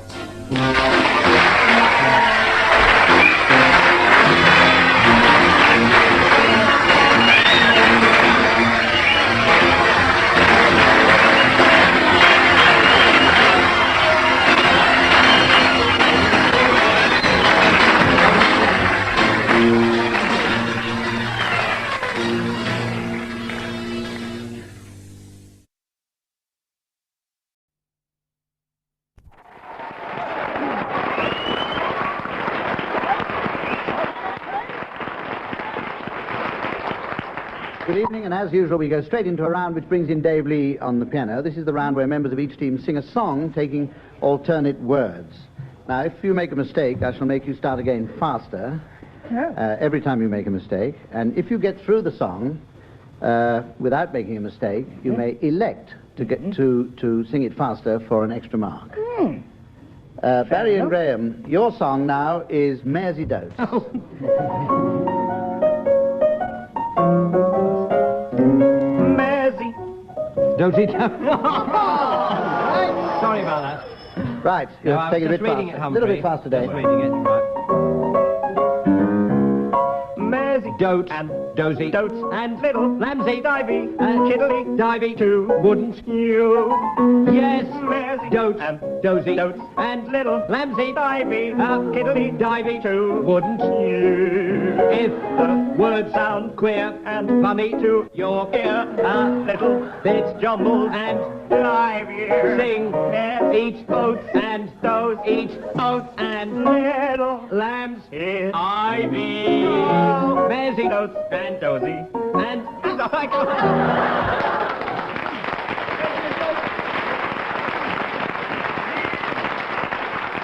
Well, there's been you've been challenged there by Tim. It all broke down a bit there. Do you want to try it faster, or will you settle for 1 mark? You settle for 1 mark. Right. man of taste. I'll settle for Maximum the challenge. marks. Settle for Tim's challenge. Right, yeah. Bill and Tim, you can go for maximum marks for this round, which is 1. And your song is Chitty Chitty Bang Bang. Oh, you. Oh!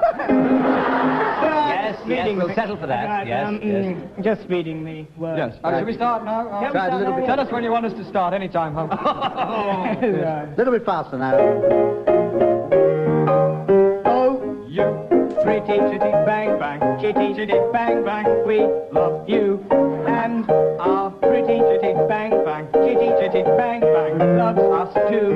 High, low, anywhere we go on chitty chitty, we depend. Bang bang, bang, bang, ah, Caroline. Yeah. Bang, we haven't finished yet, going to bang. Do you want to try it for... Yes, all right, come on. Try it a little bit faster. Fast then. as you like. You pretty chitty bang bang bang. No, I'm sorry, it wasn't very good. Only one. Very good, was it, Tim? And we have the point now where I introduce a round that's played at the end of the programme in order to give the teams time to think of silly names for people arriving at the North Americans Ball. The North Americans Ball team. Is this a raffle? Now we go on to the next round, which is called Sound Charades. And this is the round in which one team has to guess the title of a book, play, or whatever, from the noises made by a member of the opposite team. The audience can help here, again, by applauding when the team that's doing the guessing is getting warmer, and by groaning, which you're very good at, whenever the team is getting colder. Now, Tim and Bill, you can start this one.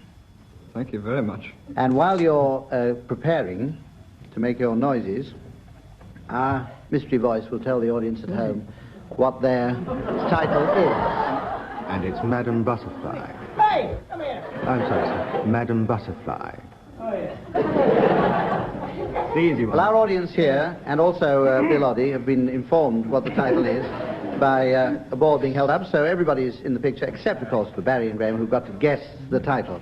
Tim and Bill, you ready? Yes. Start now. This is, in fact, a musical production. An opera. 2 words, but we're going to split those words up into Little pieces. into little pieces. And sell An them for 4 and article. 6 a dozen. No, Okay. and we're going to split the first word Oh. into 2 halves. And we're doing the first half of the first word. First half of the first word. Right.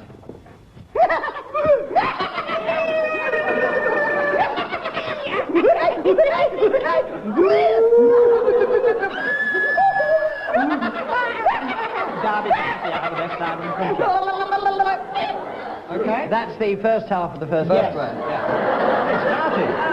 Yes. We thought you were just being yourself. Potty. No. Close. Close. What was that? Potty? Potty. Loony. No. Idea? No, not Aida. idea. Looney's very close. Good one, Graeme. Daft. Daft. Daffy. Daffy. Silly. silly, Are they keeping their hands warm or something, are they? stupid, Raining. stupid. Not Tommy Cooper. Two syllables. Just don't leap in. You know. 2 syllables. Don't No, I leap wouldn't in. leap in. No. No. Second syllable. Which only Bill can do. No. On the contrary, only Tim can do. Now is the winter of our discontent. Richard May. III. Mad Richard III. Mad Richard III is an idea. Mad Crookback. Have I told you the one about the man who was walking down the street and he said, what, pardon me? Mad Tim Brooke-Taylor, no. Overacting a bit, eh? Mad. And overacting. Or to give you another clue. Yeah. Mad pig. Mad pig. Mad pork. Ham. Ham. Ah. Ham. Wait quickly. Madame. What can the next bit be? Don't jump to any conclusions, you might be wrong. Let them suffer, we're not going to help. Yes. All right. Yes. And the second word. Where's the rest? We're sure I'm going to do this. Do the rest of the word. We do the rest of the word in 2 syllables, but straight through, okay? I believe you. First 2 syllables of the final word. No, don't! No, don't do that to that lady! Don't do that to that... Madam Virgin Cow.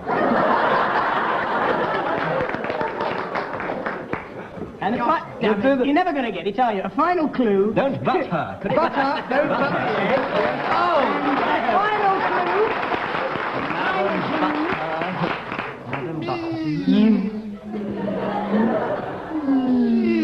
Madam Butter Concord. What? Cozy Fan Tutti. Right, a triumph. It's either that or Madam Butterfly.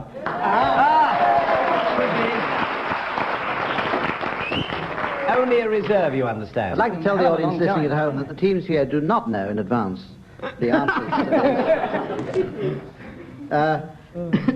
Barry and Graeme get 2 marks for that. I've really forgotten why, but... Now, Barry and Graeme, it's your turn to make the noises. Tim and Bill, your turn to do the guessing. And once again, for you listening at home, here's our mystery voice to tell you the title.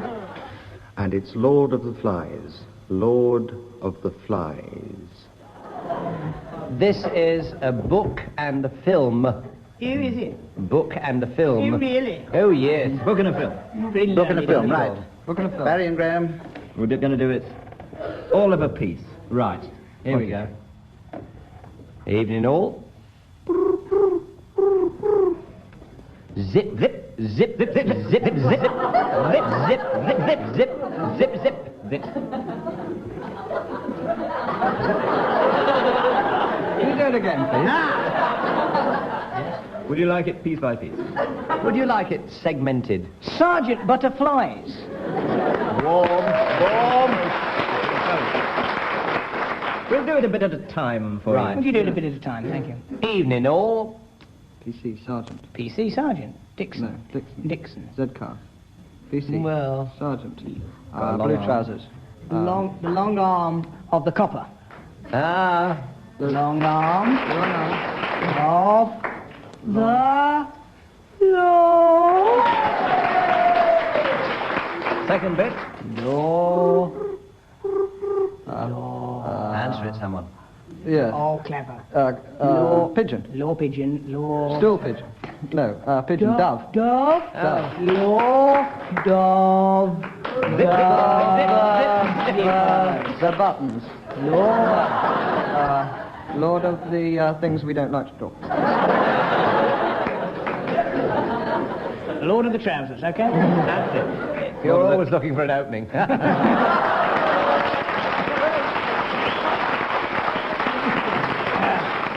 Kindly adjust your guess. Lord of the Flies? No. No. That brings the scores up to 15 and a half each.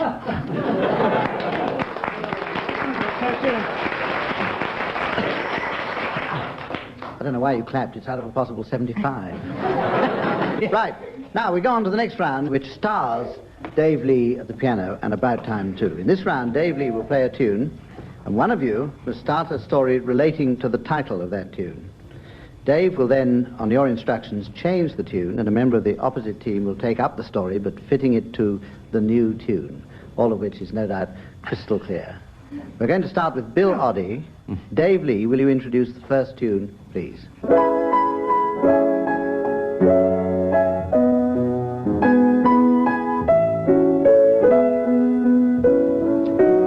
story concerns a football match. Concerns a rugby match, actually. It concerns a rugby match. And it was against, I think it was England and Wales, if I remember rightly. Terrible game.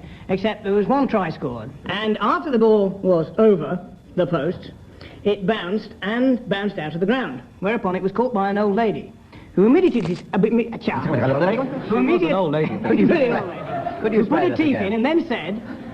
And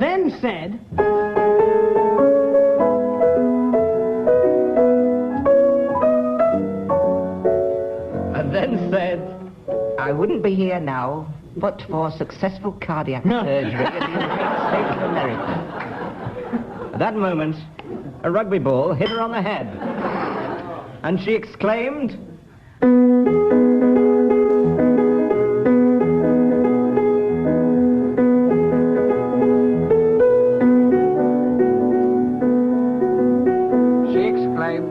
There must be something wrong with me. I keep hearing piano music in my head. Perhaps it is the spell that was cast over me by the wicked wizard who lives in the wood, who practices not only white magic, but all sorts of assortments.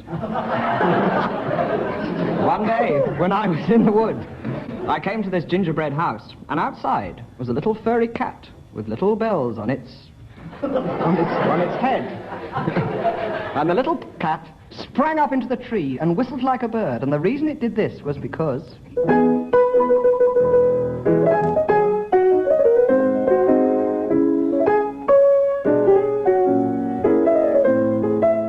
its name was Georgia, and it was a male cat, therefore it was by definition a witch. And a silence fell on the land. You're right and there. in the silence... I'm an expert. And in the silence was heard a voice crying from the back.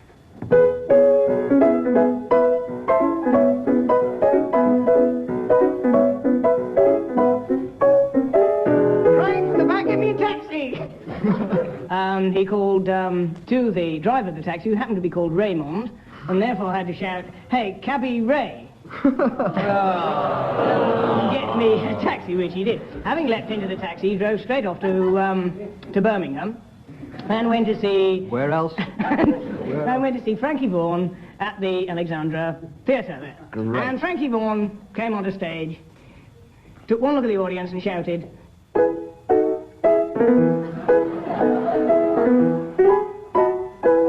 There's only 3 of them out there.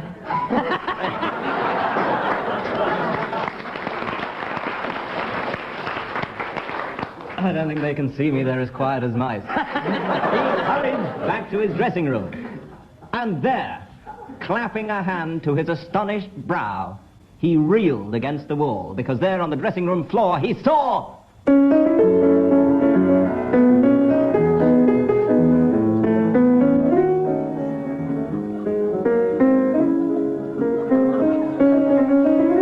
The end of manoeuvres in August. When all the soldiers take their autumn leaves and stop and go home, and they say to their children when they get to the end of the story, that is the end. That's not a very good ending to the story. Good enough for me. Thank you.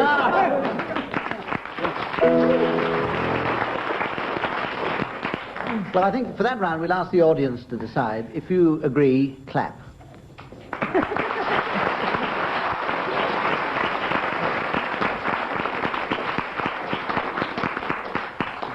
Now, we want to get moving on this. This is a quick game, very, very simple. And those of you listening at home can join in. This is called I Spy in One, and if you get 4 in a row, you score 1 mark, but it's worth doing anyway. Now, we'll start now with Barry Cryer, and will you give Graeme your first I Spy? Certainly, Humphrey. I spy with my little eye something beginning with G. Glasses. Yes, right, my turn. I spy with my little eye something beginning with S. Correct, yes. I spy with my little eye something beginning with H. Hair. Yes. I spy with my little eye something beginning with D. Dirty book. Yes, Right, you've got your 4 in a row. Thank you, We'll Humphrey. stop there before we get any further. So that gives you 1 mark. Now, Tim, will you start your teams? Certainly, Humphrey. Thank you. I spy with my little eye something beginning with M. Microphone. Right. I spy with my little eye something beginning with G-O-W. Glass of water. Correct. I spy with my little eye something with lead in it beginning with P. Pencil. Right. Oh, your turn. I spy with my little eye something beginning with T. Ton of coal. Yes. Right, that doesn't make very much significant difference to the score, so we go on to the next round. And this round, this is an interesting one. In this round, a member of one team starts singing a song and then stops on a word in the lyric. This is called pick-up song, for reasons which will probably never become apparent to you, but that's what it's called. A member of the opposing team must then take up that word but sing a different song incorporating that word. They are Right, meant to... Graeme Garden, will you start with the song, please? I belong to Glasgow,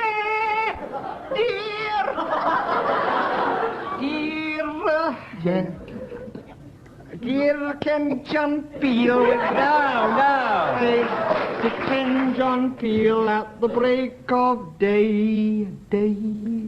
Day in, day out, that same moon. Same moon,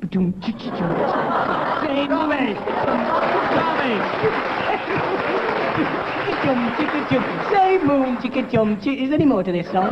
Same moon. Heard anything yet? Again? Yes. Wider, still and wider. Oh, how does it go? Shall our bounds are rather lovely, bounds are rather grand, bounds are really... We have a challenge from Tim Brooke-Taylor. What's your I'd like to know who's challenge? published that song. You just made it up. Do you want to do another round of that one? No, but we Not really, but we will. All right. Right, and we'll start then. Barry, will you start this one? Please. Oh, what a beautiful morning. Oh, you beautiful doll, you great big beautiful. Beautiful. sorry, Graeme. Beautiful. Sorry. Thank you, Barry. Sorry very much. Beautiful. Beautiful. That's something, isn't it? If you don't say drink. Morning, oh, what a beautiful day. I've got a wonderful... No, you haven't. Is that a challenge? No, not at all. Just a fact. Copenhagen. Just be careful, that's all. The old queen. Nothing personal, Barry. No, it's all right. Gets me seats on the tube.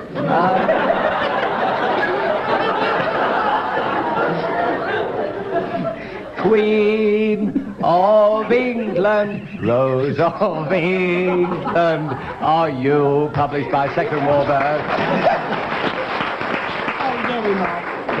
On which patriotic note, I'm going to stop that game. Thank you, Humphrey. Thank you. And announce that the score is 23 to Barry and Graeme, 24 to Bill and Tim. In this next round, I'm going to ask the audience to do a little bit of judging here. By the length and volume of your applause, we shall award marks in this next round, which is our round called Garble. For this round, I'm going to give each team a situation to improvise, but the improvisation must be in garble. No recognisable words at all, and you'll be penalised. I'd like you judges out there in the audience to remember this. They get penalised for using real words. Now, we're going to start with Barry and Graeme, and your situation on which to improvise is a Spanish stand-up comic playing Glasgow. A Spanish stand-up comic playing Glasgow. Right.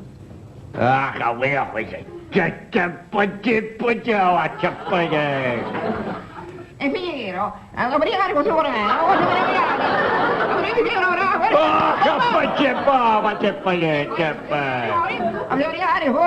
Oh, che faccia! Io non è vero! Oh, che faccia!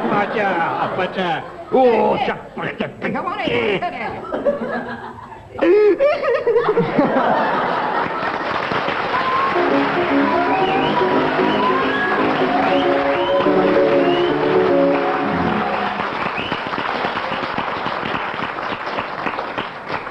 I ask the audience to applaud that one again. I forgot to put the stopwatch on. No, I've got it. I've got a rough idea.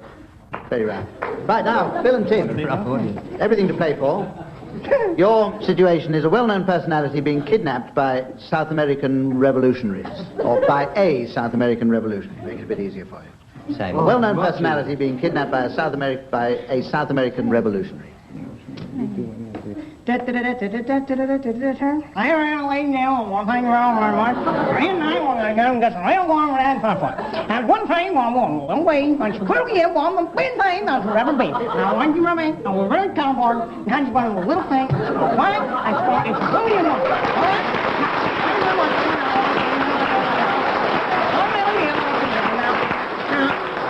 Somebody kidnap him, quick! We have only to swim one way. It's me, right? Me and Mark. Oh, what am I saying? Both the same. There you go, now, yes. Why, you're supposed to mean, why should mean, I should mean, very much, and I want to.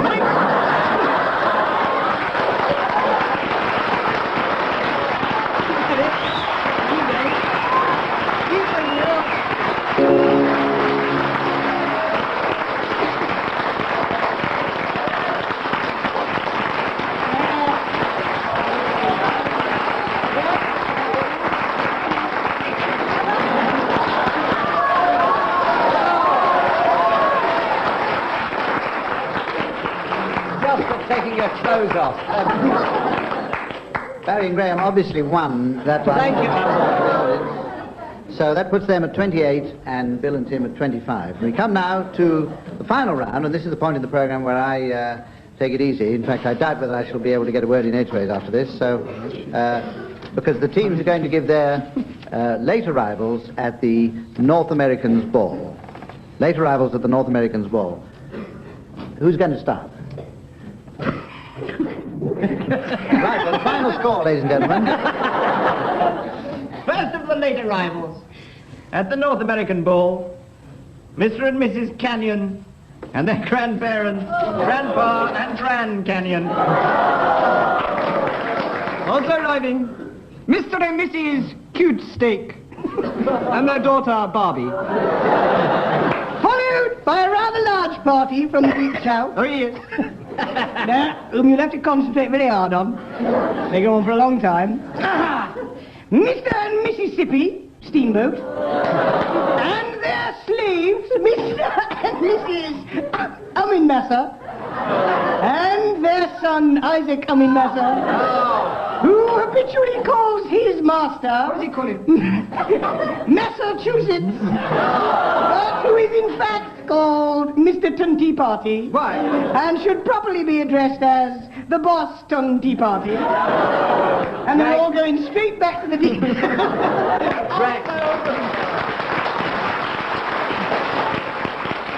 them it in the third act. Graeme. Certainly. Also from the deep south, Mr. and Mrs. Chapati and their daughter Lynch Party.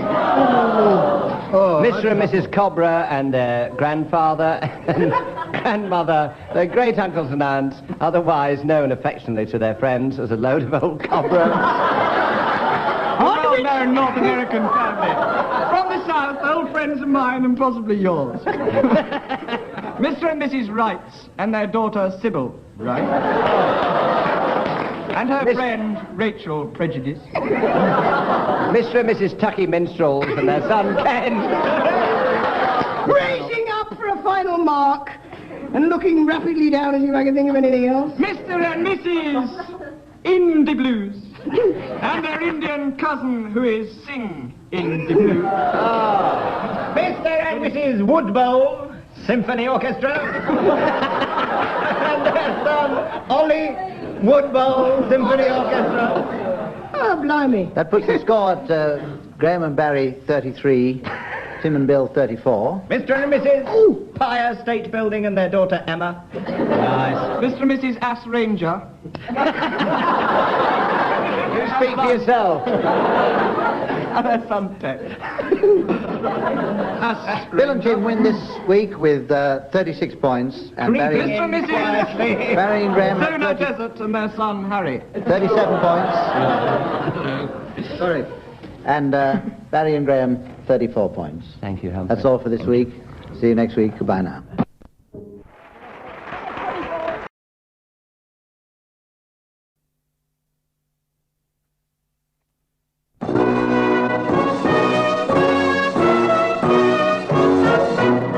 We present I'm Sorry I Haven't a Clue, the antidote to panel games.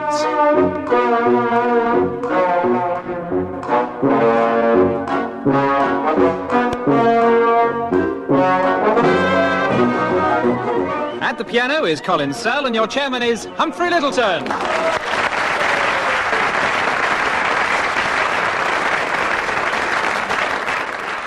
Hello, thank you. Hello and welcome to the first edition of a new series of I'm Sorry I Haven't a Clue. Since the last series, our teams have had countless offers to do other things, any other things, but undeterred, they're all back. So will you welcome, on my right, Tim Brooke-Taylor and Willie Rushton.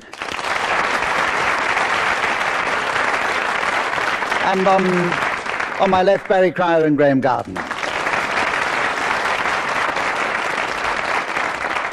Let's get straight into the first game. For those of you who remember the round What's Your Name, we've now got a subtle variation. What's his name? I want each of you, teams, to name one of the other contestants, and to make it really tricky, you're not allowed to repeat a name or name yourself. And we're going to start with you, Graeme Garden. Spoilt for choice here. I name Tim Brooke-Taylor. Mm-hmm. In one? In one. I name Barry Cryer.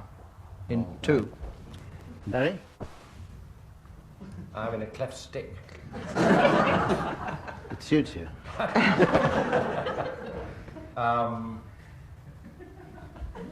Graeme Garden. We have an interesting situation in the game now. Willie Rushton. Who have we Let had me so just far? remind you.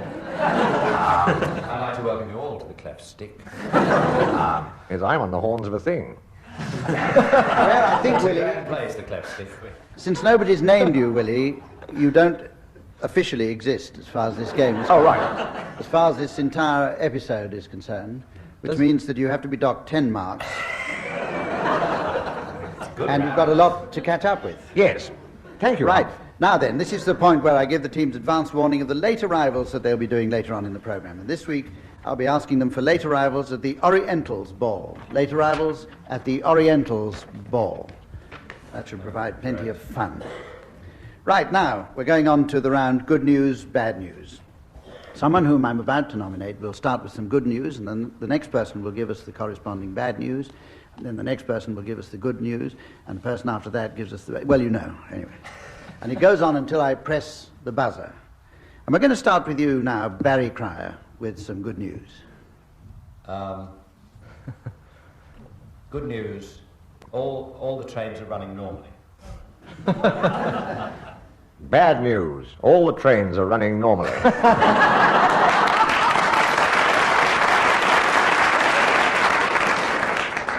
Good news, you can now get to Glasgow in 2 hours. Bad news, but only if you book for Sevenoaks.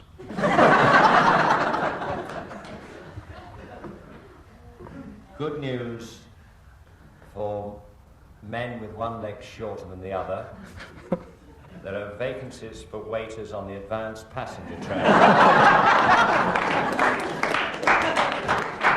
The bad news, of course, is that you'll have to serve the meal backwards on the return journey. good news is that breakfast is now being served at 120 miles an hour.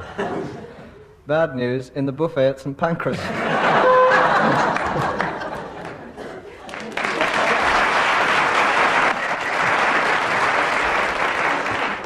Well, that spontaneous eruption of appreciation from the audience indicates that Tim Brooke-Taylor's won that round, putting Willie Rushton back on the map, fortunately. Willie, you're going to start this next round of good news. Good news. Despite rumours of the contrary, the doctor has said that I shall dance again. Bad news, whether I want to or not.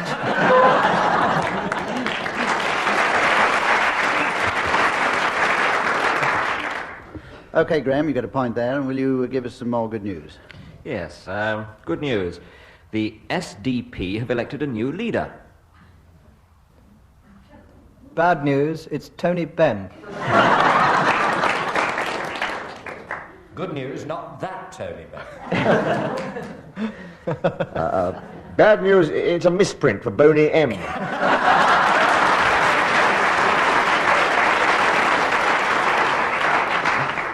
Good news, though, the SDP are now number 3 in the charts. Bad news, Maggie is still at number 10.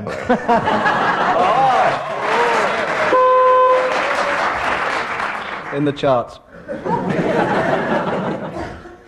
Tim and Willie have forged ahead now, so... Tim, not the real thing. Tim, it's your chance now. Willie's off the horns of the thingy, is he now? Yes. Yes, right. Tim, it's your turn for the good news. Good news, Barry Manilow's back. Bad news, Barry Manilow's front.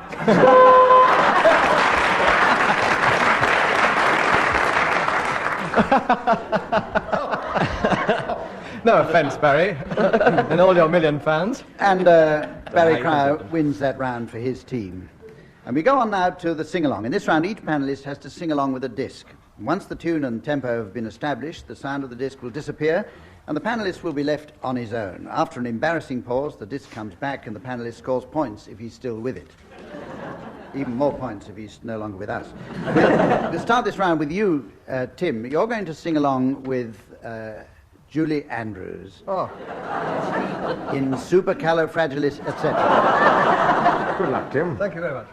It's supercalifragilisticexpialidocious, even though the sound of it is something quite atrocious. If you say it loud enough, you'll always sound precocious. Supercalifragilisticexpialidocious.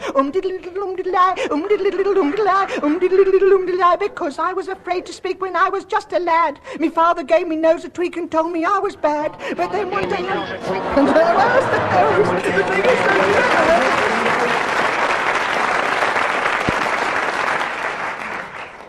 Absolutely spot on, completely in the wrong place. Right. But you're going to get 10 marks.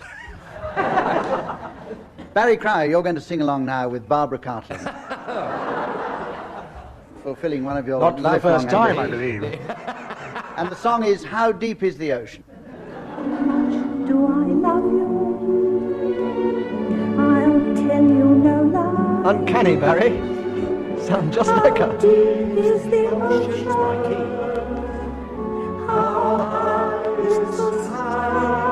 Keep taking the pills. Times a day do I think of you. How many roses, I had a ticket but I didn't go, are sprinkled with dew. How far would I travel to be...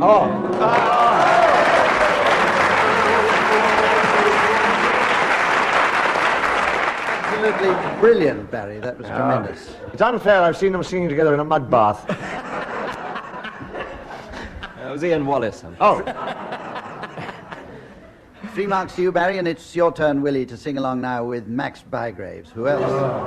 And the song is Gilly Gilly, Ossenpfeffer, and so on. There's a tiny house, by a tiny stream, where a lovely lass, had a lovely dream. And a dream came true. Quite unexpectedly, In gilly gilly, also pay for cats and hell, a burger by the sea.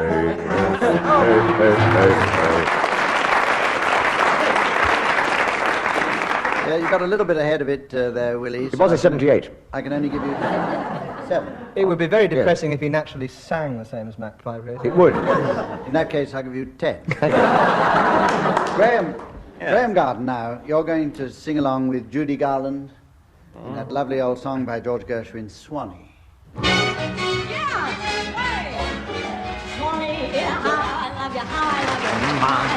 Thank you. I get the 1, 2, beat among the folks. Then D-I-X-I-E, my miss, waiting for me, praying for me down by the Swanee. The folks up north will see me no more when I get to the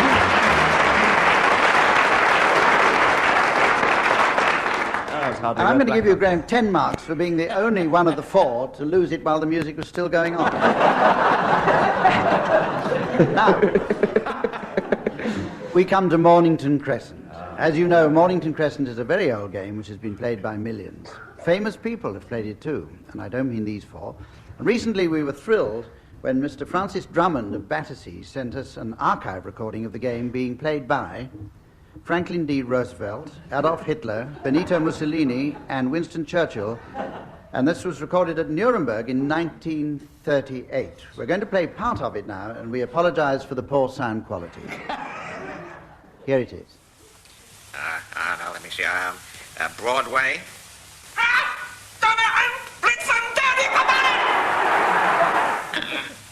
Appazzigna tutti frutti. Downing Street. 52nd Street.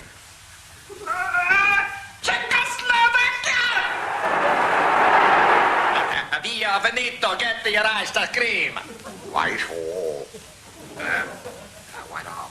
Brooklyn. Mornington Crescent!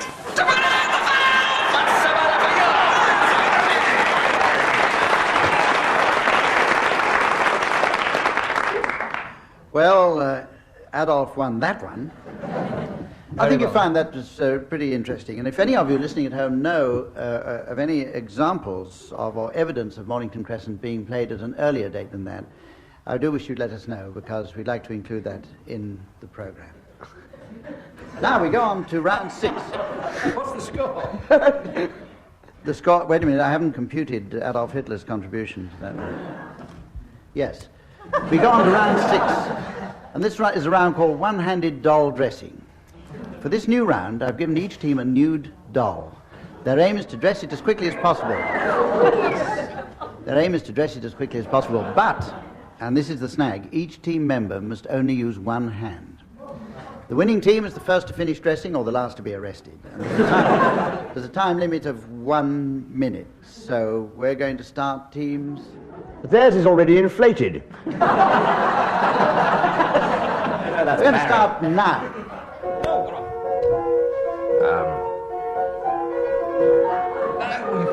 What? You obviously only take them off. Put them on the wrong way round. Look, stop. If you would mind sticking her legs into these knickers, you'll find I know a thing or two about this. Graeme leading. But terrific. Under the desk, Barry.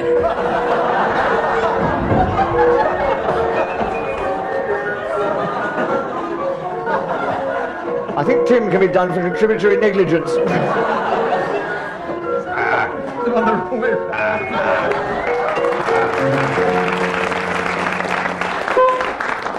Well, that round of applause indicates to you that Barry Cryer and Graeme Garden appear to have dressed the doll first. Would you remove that bit of newspaper, please, for a routine inspection? Disgusting and disgraceful.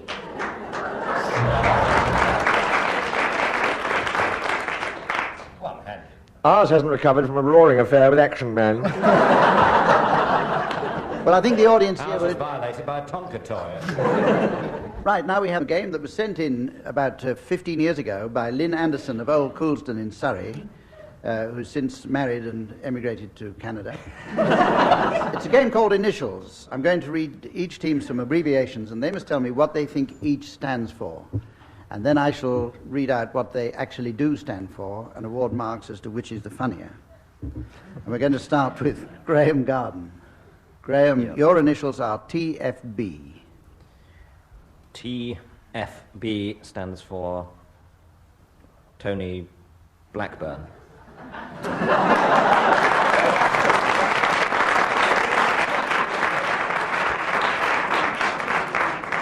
Which is so...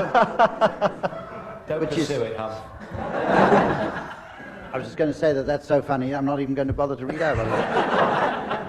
No, actually, Graeme, you could also have said Thatcher Ferry Bridge. Would you believe that? No, you wouldn't. Is that really? Is that a place? Is Thatcher a place? It's certainly not a person. Willie. Hello. You can't expect geographical information from your chairman. I'm reading out what I've got here. And it says Willie Rushton, which is also a place. Willie, your initials are Feet Up, F-A-E-T-U-P. Feet Up. F-A-E-T-U-P. Fred Astaire and Elsie Tanner's Unnatural Practices. Or it could be London Transport's obituary. Fares are ever totting up.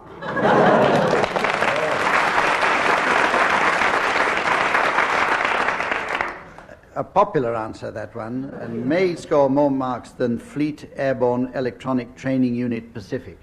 It's more amusing. Marginally. Now we go over to Barry. And Barry, your initials are SCORE, S-C-O-R-E. S-C-O-R-E. Yes. Stop crucifying Oliver Reed, everybody.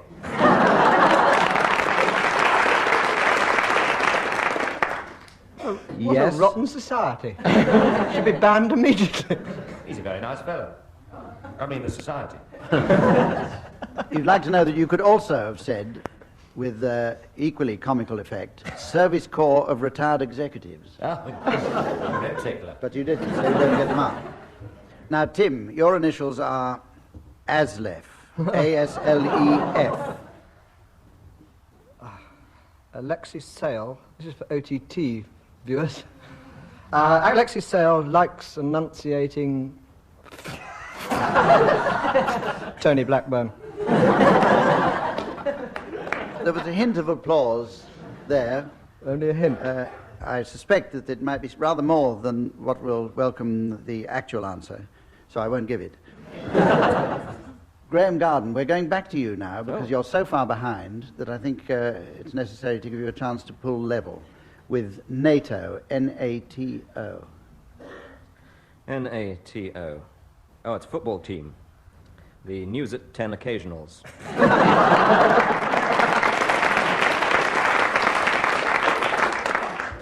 Well, it is also the National Association of Taxi Cab Owners. Yes. And there is another they have explanation. A fleet in the Atlantic, don't they? Graeme, that's where they are. I've often wondered. Graeme failed to draw level with that. Now we go on to the next round, which is wittily entitled Jest Expander. And it's a variation on the old favourite tag wrestling. This time somebody has to start telling a joke and can then be interrupted by the others if they're approaching a punchline. The others will interrupt by using their buzzers. The interrupter then takes over and has to head towards a joke of his own, and the winner is the first person to complete a joke and, in the context of this programme, make history. Right. We'll start with whoever would like to start a joke. You look fruitful, Barry Crime. Ambiguous introduction. This man went into a pub with... There's Tim Brooke-Taylor. And he ordered half a pint of bitter. And at that moment, a girl came up to him, and she suddenly said, "Sleep with you!" Challenge from Graeme. I'd rather go for a drink in the pub next door, which she did. At this point, the man noticed that a large white horse had walked into the bar and was enjoying... Who was that lady, he said to the large white horse, I saw you with last night? That was no lady, he replied. Challenge there from Barry. That was ma mère. I think, yes, I have a feeling. Conclusion there. I have a feeling that Barry very nearly completed a joke. He never has before, I don't see why he should do it now. There's a challenge from somebody, but as I didn't switch the light off... Oh, it's from Tim. My mare, who is the... I'm going to regret this already, is the mother of Pam Eyre. What if he's going to finish on my man? He said that And Pam Ayres said you should have heard about the vicar who had difficulty with his teeth, and he used to be hellfire sermons he used to give, and he used to click his teeth, so he went to the dentist and said... Right, Graeme. And he did go to the dentist and said, do you know there's a white horse drinking in that pub down the road there? A challenge there from Tim And the Brooke-Taylor. dentist said no.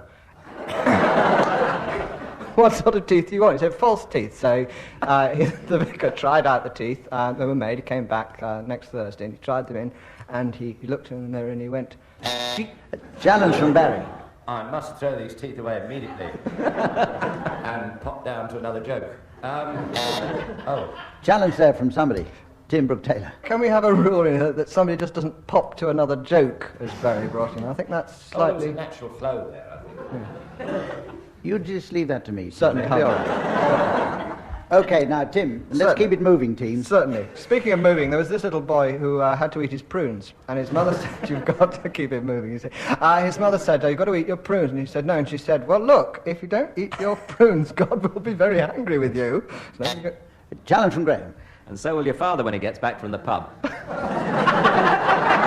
No, it's funny I should mention the pub, because in this pub, there was this white... Give me a chance. There was this white horse drinking at the bar. I thought that's strange. He thought I'll engage it in conversation. Willie Rushton. This is how the conversation went. Who was that lady I saw you with last night? Barry. And the horse said, it's not the old mamere one, is it? The horse said, now listen, here's one, the horse said. I'm down at Scotland night. I'm down at Ascot running. Not speaking too well, but I'm running. I see the Duke of Norfolk, don't I, you see? That's not the Duke of Norfolk, that's my wife.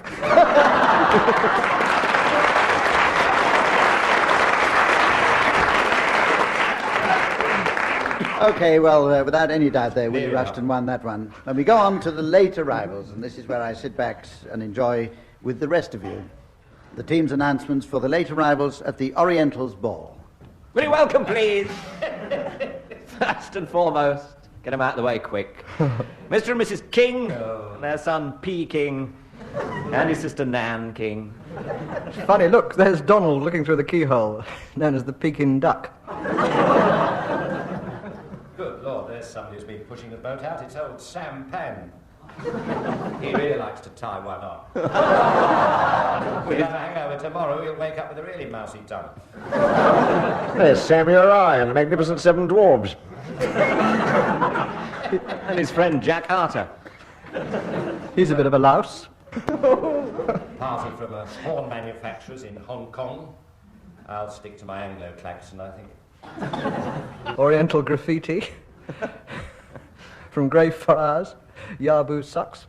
And... a nasty nip in here.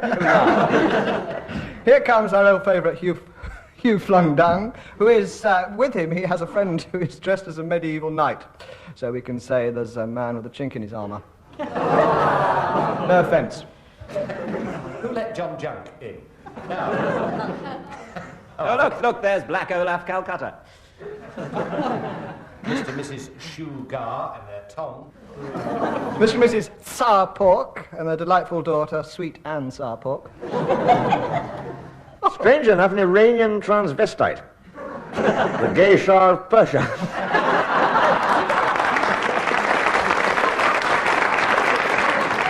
With his friend Quentin Crispy Noodles.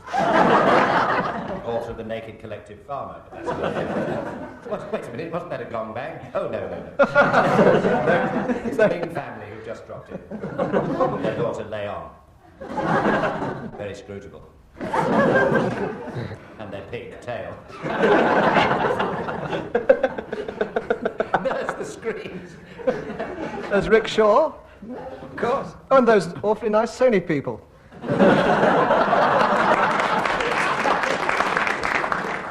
Here's one. Yes, look. Look who's come along to have some fun. Mr. and Mrs. Cairo, in they run, with their ancient, most peculiar son, the old, bizarre Ian Cairo. It's cabaret time, and topping the bill, Toya sauce. And Sheena Easton, singing Yanksy Doodle Danksy. Oh, there's that ancient Chinese dental appointment. 2:30. Well, ladies and gentlemen. I'm going to commit Harry Carey. Oh, Harry Carey. Yeah. And a half portion of number 37.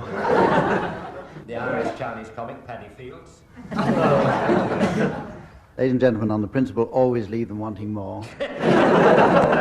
How or high always is leave them wanting something. We're going to...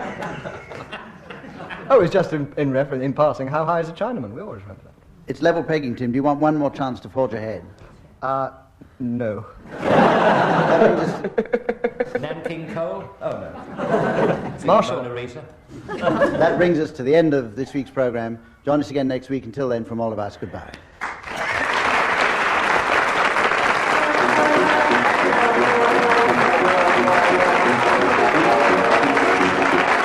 Barry Cryer, Graeme Garden, Tim Brooke-Taylor and Willie Rushton were being given silly things to do by Humphrey Lyttelton, with Colin Sell setting some of them to music. The programme was produced by Paul Mayhew Archer.